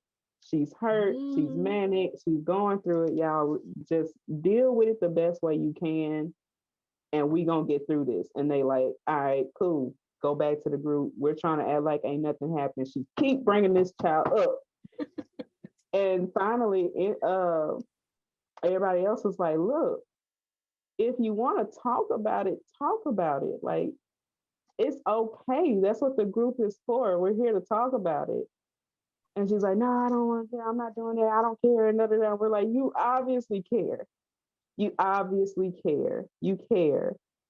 And she just made it awkward for everybody, and nobody wanted to say anything. So finally, one of our other friends came in. She was like, look, I don't know if you noticed it or not, but we're all very uncomfortable in this group right now. you're making things very uncomfortable for the rest of us. So if you want to talk about it, talk about it. If you don't, we highly suggest stop bringing it up because you're making everybody else uncomfortable. Whatever went on, if you want to keep it to yourself, do that. But we're uncomfortable right now. Well, if you're uncomfortable, you can leave. All right. She left. So she left. After I'm And over I, here telling her, don't give up on her. She just was, and I and knew it was then gonna happen. not only that, as soon as anybody left the group, she would text them on their phone, start shit, and come to the group and make it like they were starting shit with her. And I mean, bold face ass lie. Tell the complete opposite of the story. Only reason we know is because once we all figured out, all right, we're not going to be able to be in this group together. We're going to go somewhere else. And we would just be talking. And one girl was like, yeah, she texted me and said this and this and that. And the other girl was like, she texted me and said da da da da. And I'm like, and she came to the group and said da da da da da. And everybody's story is conflicting. So that's when we start sending screenshots. What happened? What was said? She went on one girl that left the group, she went in on her and was telling like all her personal stuff as if it was a problem. It's like we were here to support each other. And now that you're mad, you're acting like the things that this girl went through was a problem. And I said, it sounds Yeah, like this group is only good as long as it's supporting you, not the rest of us. And basically, she was like, that's not for you to worry about. And I'm like, all right. And that's why I she left, kicked me out because the I group. would have took a flight to Louisiana for real. Like, It was a lot, it was a a lot. whole lot. And then when we finally get in our group, we started talking, but it still took me a while to show them screenshots because I'm a loyal friend. Even if I fall out with you, I ain't gonna tell your business like that. I ain't gonna put you out. I still really wasn't saying nothing to them. I was like, I told them what happened. I finally told them about what happened between us, but I was keeping a lot of stuff to myself or whatever. And it was like Still months. protecting her. Still protecting her, even though she did all this.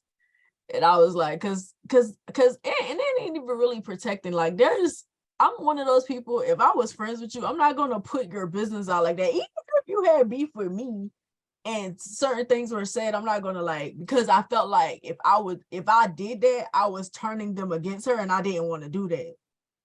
So I kept a lot of stuff to myself because I knew she needed them.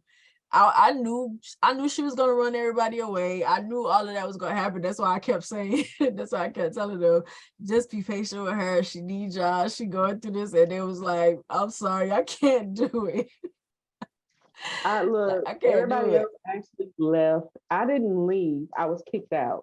Okay. I didn't leave. I tried. I tried to stay. I was still there. And I logged into my account and the group was gone. So I was like, I went on Facebook. I was blocked. So I was like, I guess we're not friends anymore. That was crazy. That was crazy. It was a lot. But anyway, moral of the story. Yeah, Like, with the crazy bitches. we really just, like, I call it a cult. And the reason why I say that, when Brent was like, when Brent mentioned something about I forgot what you said, but the reason why I call it a cult was because we were all having like depressive episodes. Like, we were all depressed, like extremely. I've had issues with depression, but not as bad as it was when I was in that group.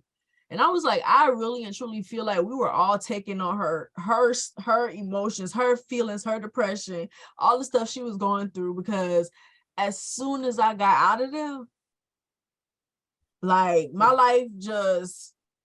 I remember the conversation that ended up calling it a cult when you were telling me hints and stuff like that about it. I said, man, this sounds like some Jim Jones shit. Did y'all say? That's exactly what I said. And you said, yeah, that was a cult we was in. I was like, oh shit.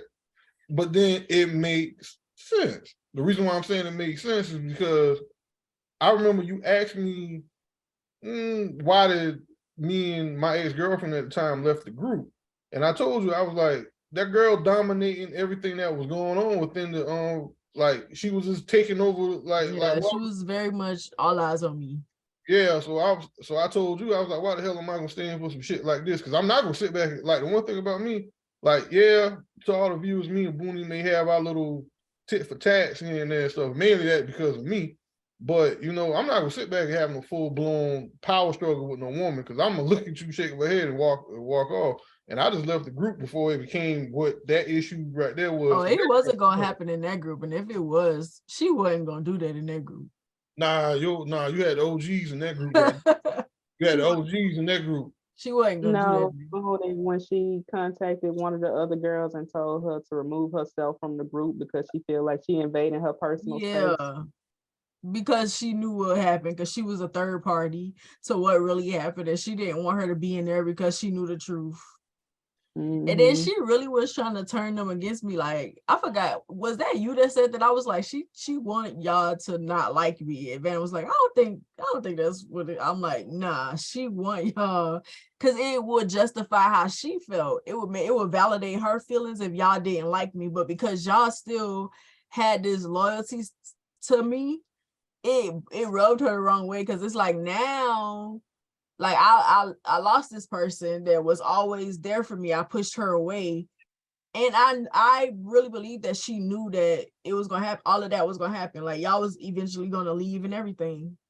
You were the one that wasn't supposed to turn on her. I don't She know what said that it out means. of her mouth that she never thought you would be the person that turned out to be however it was she said that you would be. But I was like, okay.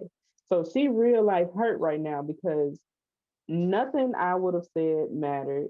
Nothing, anything the other girls would have said mattered. She wouldn't have gave two flying folks if we would have left. You were the one that wasn't supposed to leave. So for you to do that, you to have a backbone and not take her bullshit, she was just like, I don't know why oh, she well, she just thought doesn't that. like it. And I'm like, what are you That's even talking crazy. I don't about? even know why she thought that. Like, I was usually the one who was always calling her out, and I got tired of it, because I'm like, bro, I know they see this.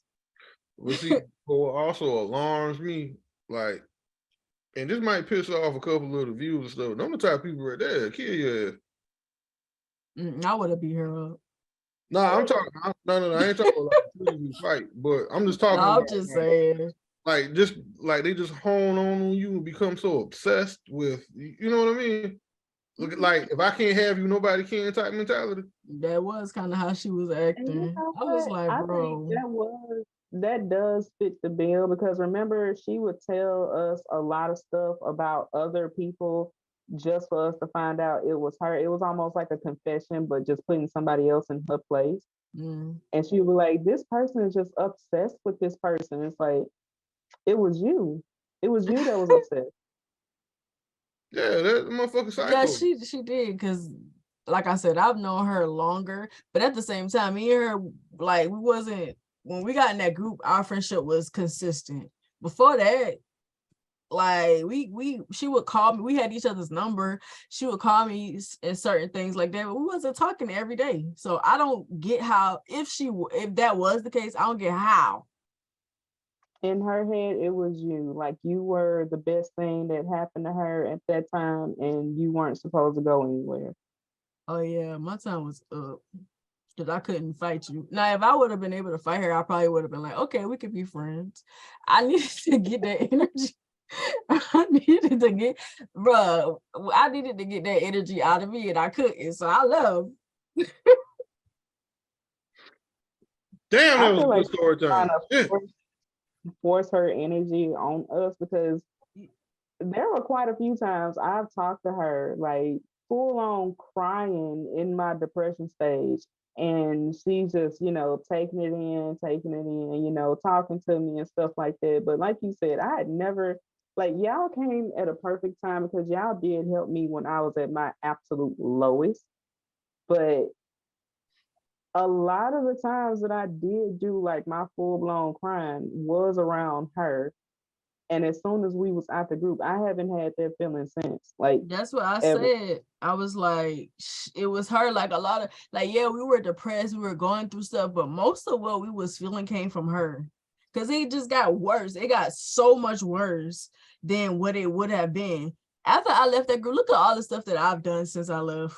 Well, her. And that made us want to help her. Like we actually sat there and was telling her, like, look, we're here to help, but we're not gonna deal with your bullshit. Like we understand like you're going through something, but you ain't gonna just sit here and down talk somebody that we're cool with. Like we're not gonna sit here and take that. So you can either stop talking about it or find something else to do. And well, you can just leave. And she left. It's like, damn. I really and truly hope she got that professional help because, I don't know, because I made a post on Facebook that was public and she took one of her profiles and liked it. oh yeah, because she got a bunch of those. She probably still watching me because I ain't got her blocked on everything, but I blocked her. I was like, bro, I can't put my hands on you. You gotta go. That sounds backwards. But if I was able to fight her, I probably would have been like, all right, we done settled this. We could be friends again, type of thing. After you whoop her ass, you like, whoo! Yeah. Oh, Yeah, because sometimes that's what you gotta do. Sometimes. you gotta put hands on motherfucker, let them know you ain't the one. Sometimes that's what you gotta do. Oh Lord, Hey, this look, this is just tough love. That's all. we passed story time. Okay, so moving on to the wealthy health segment. I want each of you to give one thing you feel can improve our perception of mental illnesses and behavioral disorders. It could be like a book, therapy, whatever. Me personally, just research. Like Yeah. don't ignore your family members when they come to you with feelings or how they're feeling and stuff. Like listen to what it is they have to say, because you never know. Like you actually could have possibly saved their life. Right. You know, listen to them. Yeah. Like Brent said, research and listen to them, because I feel like just saying research is not enough, because you do have those that are just textbook smart, textbook Right. savvy, and a lot of what's in textbooks is not necessarily exactly what's going on. Everybody can be under an umbrella or a spectrum. If you listen to the people who have it or dealing with whatever it is they're dealing with, you listen to their actual stories, not just what doctors are saying or Right. nurses and people who feel like they know more than everybody else. Like, yes, you seek their help when needed, but you need to listen to the people Because that I are can tell actually you from experienced. experience, they don't be knowing a lot of the times. That's what Right. I was ranting about on my that sickle cell video. But Stop see, going on the internet Googling what sickle cell is. but I can tell you something. After being at the hospital for work, I'm not gonna get into details about it. Disorganization all the way around. Like it's organized chaos. Like miscommunication. This person doesn't know this thing. This person got to check with this person. That person got to check with that person.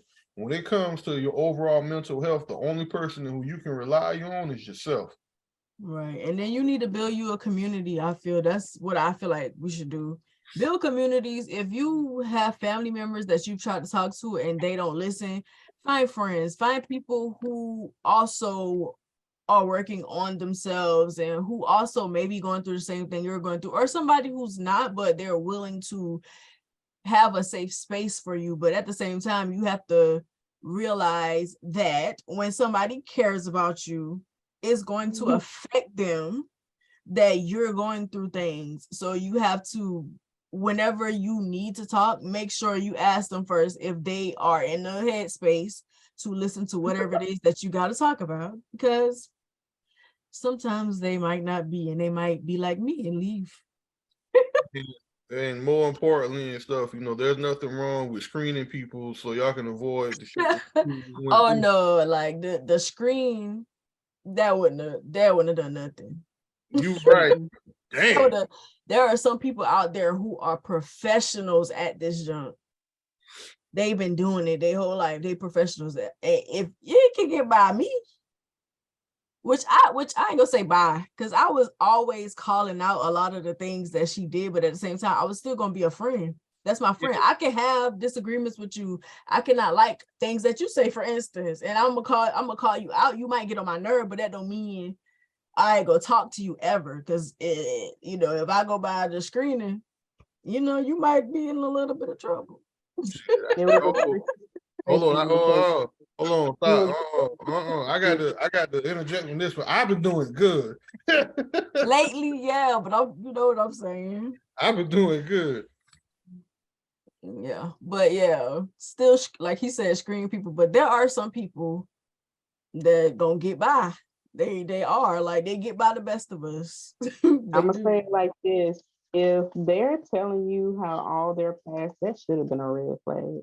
If they telling you how all their past friendships, relationships were, and every single time it was the other person, or if there were multiple groups, and every single time it was everybody in that group's fault except for theirs, you might want to run. And I saw the group hopping, and that jump was crazy because like she was leaving.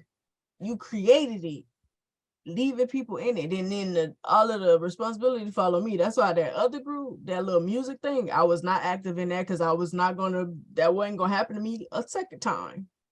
I But I didn't feel know what like, that honestly. but I I feel was like there, but I didn't participate either. top of that music group, you was in there. Yeah, she had two different ones. It was a music one and another one for like basically what we were already doing in our group, but Gotcha. she had some, I think it was like two other people she had added in there and she wanted us to like talk and I was like, Yeah, she was good at adding people to groups. I would be like, bro, another group. I'm not getting into these. Like after what happened with the first one, I was like, yeah, I'm gonna take a back seat in this group because they ain't about to dump all these people on me. Well, you get tired like of I don't mind making new friends. It's a lot of work, but I it's don't a mind lot. making new friends and getting to know people. I don't know, but it's like at this point, making whole other groups. It I'm, was a Like, lot. I'm your friend, Van. I like Van. It was a lot. yeah, I'm your friend too, Brent. I like you Oh, too, thank you. but Oh, thank you. it's I don't know. It's something about like it's almost like like me and Boonie used to go back and forth when I first joined that group and Yeah, had no problem. Like we would go back and forth and had no problem. And look at us now. we sure did. But Because I one don't thing know. It's Boonie like gonna do is go back and forth. because I even had to ask her because although her and Boonie had their situation, we also had a situation because again, we don't live that far away from each other. I've met her plenty of times in person many years ago. I've been around her. I've heard a lot of things about her, but I didn't think nothing of it. She hit me up asking, could she be my friend? That's literally all it takes to talk to me. Just Usually me too, inbox but I me up stopped and that. say, After that, mm-mm. yeah, she was like, can me and you be friends? I said, yeah. And she added me to the group. I would have been And like, I bro, don't you know. said me and you, not me, you and Yeah, she was like, I'm gonna add you to this group. And I was like, okay. And she added me. And I got to talking, I opened myself up and got to talking. And I really genuinely like everybody that was in that group. And me it's just too. people just fell off, over time. It's like at that time, it just seemed to be easy. But as the years went on, Yeah. I don't know, it was just like, Because the group was ah, helpful. It was very helpful. But I also feel like the disconnect too was happening because we were talking about changing and everybody else was talking and I was actually that's doing. true. And That's so true. it was this huge disconnect there. And I just kept feeling like, oh, like I'm okay, I'm Like, am I tripping? Like, I was asking her a lot because, like I said, we would talk about the stuff that we want to do, but they wouldn't do. I would be the one doing stuff. One on her shit, doing everything she said she was gonna do. And I kept feeling like I couldn't tell. Like, whenever I did something, I was like, I feel like I can't really tell them what I'm doing. So I would just tell Van, like, this is what I got going on, this is what I did or whatever, because it started to feel like, Nah, Van dope as fuck though. I like Van. yeah, she is. Van my fucking Van She my fucking is. Van my All right. fucking When she first came in that group, I knew me and her was gonna be best friends. okay. I understand y'all best friends, whatever. Nobody cares. I'm talking about our friendship right now, okay? Like, damn. You can't have Van all to yourself now. It was You something Brent had I said, and I I'll was just share. like, all right, he cool. All right, Brent cool. He all right. He, he getting better. Hey, no, but you know what? I finally can make a confession on camera and stuff like that. The reason this goes back to the whole entire segment and stuff. This is why I'm in such a better headspace and stuff. I was angry at myself for a long time. I was self-destructive with myself. The reason why I was so angry and self-destructive with myself is because my body wasn't working the way that it was supposed to, because I was sick for a long time. My love of football got taken away from me. I couldn't perform and stuff like that in sports the way I wanted to no more. I missed out predominantly of my teenage years and stuff like that with proms and all that type of stuff because I was sick and stuff all the time. I was in and out of hospitals and stuff like that a lot. So I was just angry. And anytime and stuff like that, somebody would say anything towards me that wasn't in praise or acknowledgement, I would get pissed off at them. And that manifested itself and stuff that just becoming just a disgruntled, angry person. So what did I do? I recognized it, identified it, and I'm working better towards it. Now, have I done counseling and stuff like that? Sure, I have in the past, but the issues in counseling, with all my counselors said, we can give you the tools, but if you're not applying it into your everyday life, then what's the purpose of you even coming? Because I wasn't applying it. It took one incident for me to self-reflect and say to myself, okay, let me put in the work. And it took for me to be by myself, away from family, away from friends, away from distractions, single as hell. And now I realize stuff. I'm starting to love me and fall in love with me, understand me. Now I'm understanding me. And the beauty about it is I'm a funny, go lucky type person. I love doing abnormal things that some people may consider weird, but I'm in a better headspace. And right now and stuff like that, I'm ready to knock life into the fucking teeth. This is a better person than I was stuff like that a couple of months ago, even last year. So I'm in a better headspace. You can overcome any mental or emotional trauma that's ever happened in your life if you're willing to put in the work. People talk about what they want to do, but they don't actually put in the work to do what it is supposed to do. And I'm a testimony of that because I'm doing it for myself. Like when Boonie knows we're talking about the brick wall. Okay, now I'm learning how to separate my mean spirited self inside of a prison and not bring that type of shit into the outside world. And I'm working on that. And I'll give you prime example. For a couple of episodes, we were talking about vibes and stuff. Girl just walked up to me and said, I love your vibe. I like your energy. Do you want to go out? I said, hell yeah, you fine. Let's go.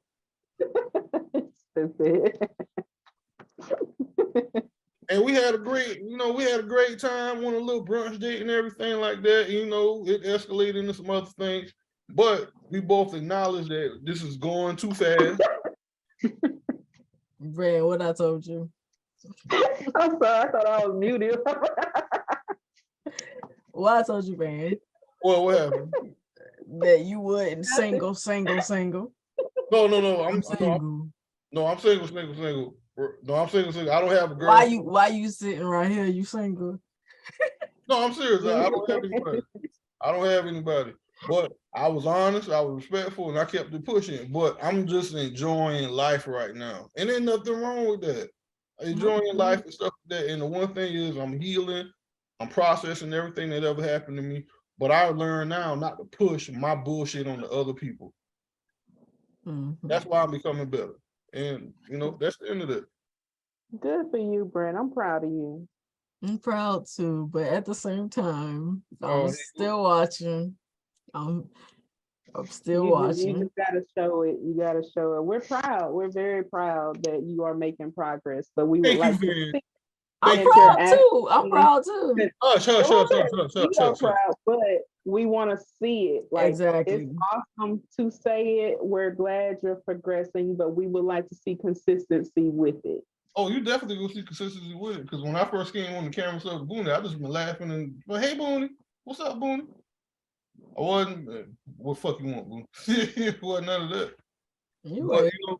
but I agree with y'all. This was a great segment tonight, y'all. Great segment. Okay, let's move on to the what would you do segment. We don't have any questions, but don't forget, if you have any questions or you want advice, email us at socialpsychopod@gmail.com. Now for the last segment, the Black Life segment. I want each of you to give one thing you fear about your mental health as you go through life. And what are you doing to combat that fear? One thing that I'm fearful about my mental health is falling back into depression and that angry aspect of me. But I've learned now to identify what are my triggers, what's gonna trigger me to go back there, and what's gonna cause me to be depressed and stuff like that again. And luckily for me, anytime I start feeling that, I start writing down my feelings and stuff on paper. And it's manifesting itself into actually becoming a pretty good little novel. So, that's how I channel mine, I deal with mine. And if I could give any advice to anybody who's listening, there's nothing wrong with reaching out for help. Go get some help. Please go get some help. Because if you do not battle your personal demons and battle your emotions, it could take you to a place where you may not ever return from if you allow it to conquer you. That is true. What about you, Um, Van? a fear is that y'all already know, like, everything goes for my kids. A fear is that I don't get the proper help or the proper help in time while raising my kids, and everything that I'm mentally saying, I can't be like this, I can't do that, I don't need to do this, trying to help my kids, and I end up doing the exact thing that I was trying not to do because I still don't know. Like, I can honestly say, as far as emotions, um, that's not my best suit. I don't do well. I can take a lot of physical pain, mental and emotional pain. I don't process that well, like at all, like confusion. My confusion will instantly turn into me being pissed off because I don't like being confused. So if mentally I'm not getting it together, I will go straight into anger. And with my kids, me trying to explain things to them, and they're children, you're going to have to explain thousands of times a day. My kids are my triggers. And it's like, how do you work with that? So I'm presently trying to work around it because they are my triggers. Like, they do trigger me on a daily, multiple times a day. And I have to sit back and I don't have the proper tools yet to know how to get through it other than just shut down and meet their needs, their current needs, but I'm not actually processing anything. So my fear is not getting the proper help in time before they are already like at that point where they don't need to be raised anymore. And it's like, I don't want to fuck up, basically. I don't want to fuck up with my kids. So that is my biggest fear. That is why I'm working so hard now to do a lot of reading, do a lot of listening, do parenting tips, whether it's gentle parenting or tough love, whatever it is. I'm listening to my kids. I'll ask them. They're only 3 and 5, but still, I'll ask them, what does mommy need to work on? My son told me I need to work on my yelling. He doesn't like when I yell. I'm like, I don't like when I yell, but y'all don't listen until I do it. And I'm like, just please just do what I ask you to do the first time, because I have no problem explaining things to my kids. No problem at all. It just irritates my soul when I explain it. They're in their why stage right now. I explain things as I'm telling them what I need them to do, and they will turn around and ask me why. And I'm like, what did I just say? And they'll repeat what I just said. And I'll say, so why did you ask me why? I don't know. See, this is what I was not prepared for. I'm not mentally prepared for this right now. I have to. And then my ADHD, I'm not medicated for my ADHD. I'm coping with that. I'm coping with ADHD, two munchkins that are too smart for their own good. So that's my biggest fear, is just not getting the proper tools to mentally cope, to better provide for them mentally and emotionally. I'm working on it, Understandable. You but need That's it's some to real, good. that's some real you, shit. you need to That's some talk to real my shit. mama, because I'm pretty sure she probably like felt the same way dealing with me. Maybe she could help you out a little bit. I gave her a hard time, but That's why I'm afraid to have a baby like Boonie or something like that. Because I can see myself just taking my kid, just riding down the dirt road. Hey, go and get out right here. Like, excuse me, what? yeah, like, go ahead and get out right here. Daddy, why am I getting out in the middle of the wilderness? Go and get back But in then the you car. feel bad. Yeah, yeah, like, come on, get in the car. Yeah, come on. Not wilderness. But my fears, honestly, I just got trauma that I need to deal with. I've dealt with a lot of things or whatever, but I did realize that there's something that I haven't, so I need to deal with that. Still trying to figure out how. I definitely can go to a therapist or whatever. It's Don't. just finding one. Yeah, just So don't go go. through Do this. huh? I said, don't you go in there try to self-diagnose. When's the last time you talked to somebody? Huh? I can see you right now tell a therapist. Right. Listening to Right. them and like, that don't sound right. When's the last time you talked to your therapist? I ain't They're lying. like, I ain't lying. And that too, I feel like How often do you cry? I can see you right now. Oh, well, how often do you cry?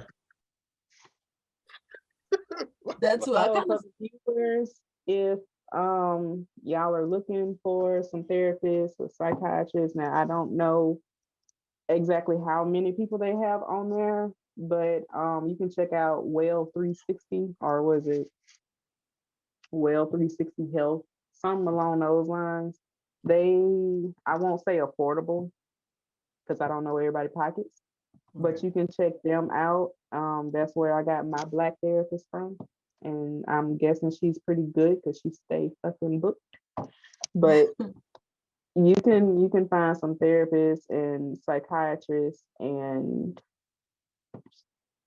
therapy, psychiatrists. It's another one on there. It's another option on there. I can't remember what it is at this moment in time, but it's another one on there. Another option on there, so you can find some people that help you, and it's all virtual. So and it's pay as you go. that also reminds me, I didn't do one for the wealthy health segment. Um, if you can't afford therapy, I still think you should go. But if you can't afford it right now, there's this book, because I'm one of those people that like kind of get books and I help myself when I'm not able to talk to somebody. So you can check out Emotional Wellness by Osho. Osho is a pretty popular, like, what do they refer to him as? He kind of like one of those self-help type people, philosophers like that, spiritualists. That's what he is, I think. But you can check it out. It's called Emotional Wellness, and it's Osho, Osho, and I also put it in the description. But yeah, what you said made me think of something else that I could have said for the fear thing. my my jerk reaction to just always help people, but when it's me, like I can help myself, but at the same time, I have to realize that I need other people as well to help me. I'm always trying to help other people or whatever. So I feel like I need to like, even though I feel like I've been doing that lately, I need to like take a step back from that, figure my things out, focus on me. But yeah, the fear for me is I have a trauma that I have to deal with, and I just fear never like getting over it, never getting over it, never figuring out how to deal with it in the healthiest way. And what am I doing to combat that fear? I feel like I don't know. I'm trying to figure it out. Like I feel like there's something that I feel like I can do, but at the same time, it could be touchy. So I don't know. I have to talk to somebody about it. But yeah, but if nobody has anything else to add, that is the end of the episode. Thank y'all for coming and talking about your issues, your experiences, your perceptions with me. And thank all of you for watching. We will see you in the next one. Bye. Bye.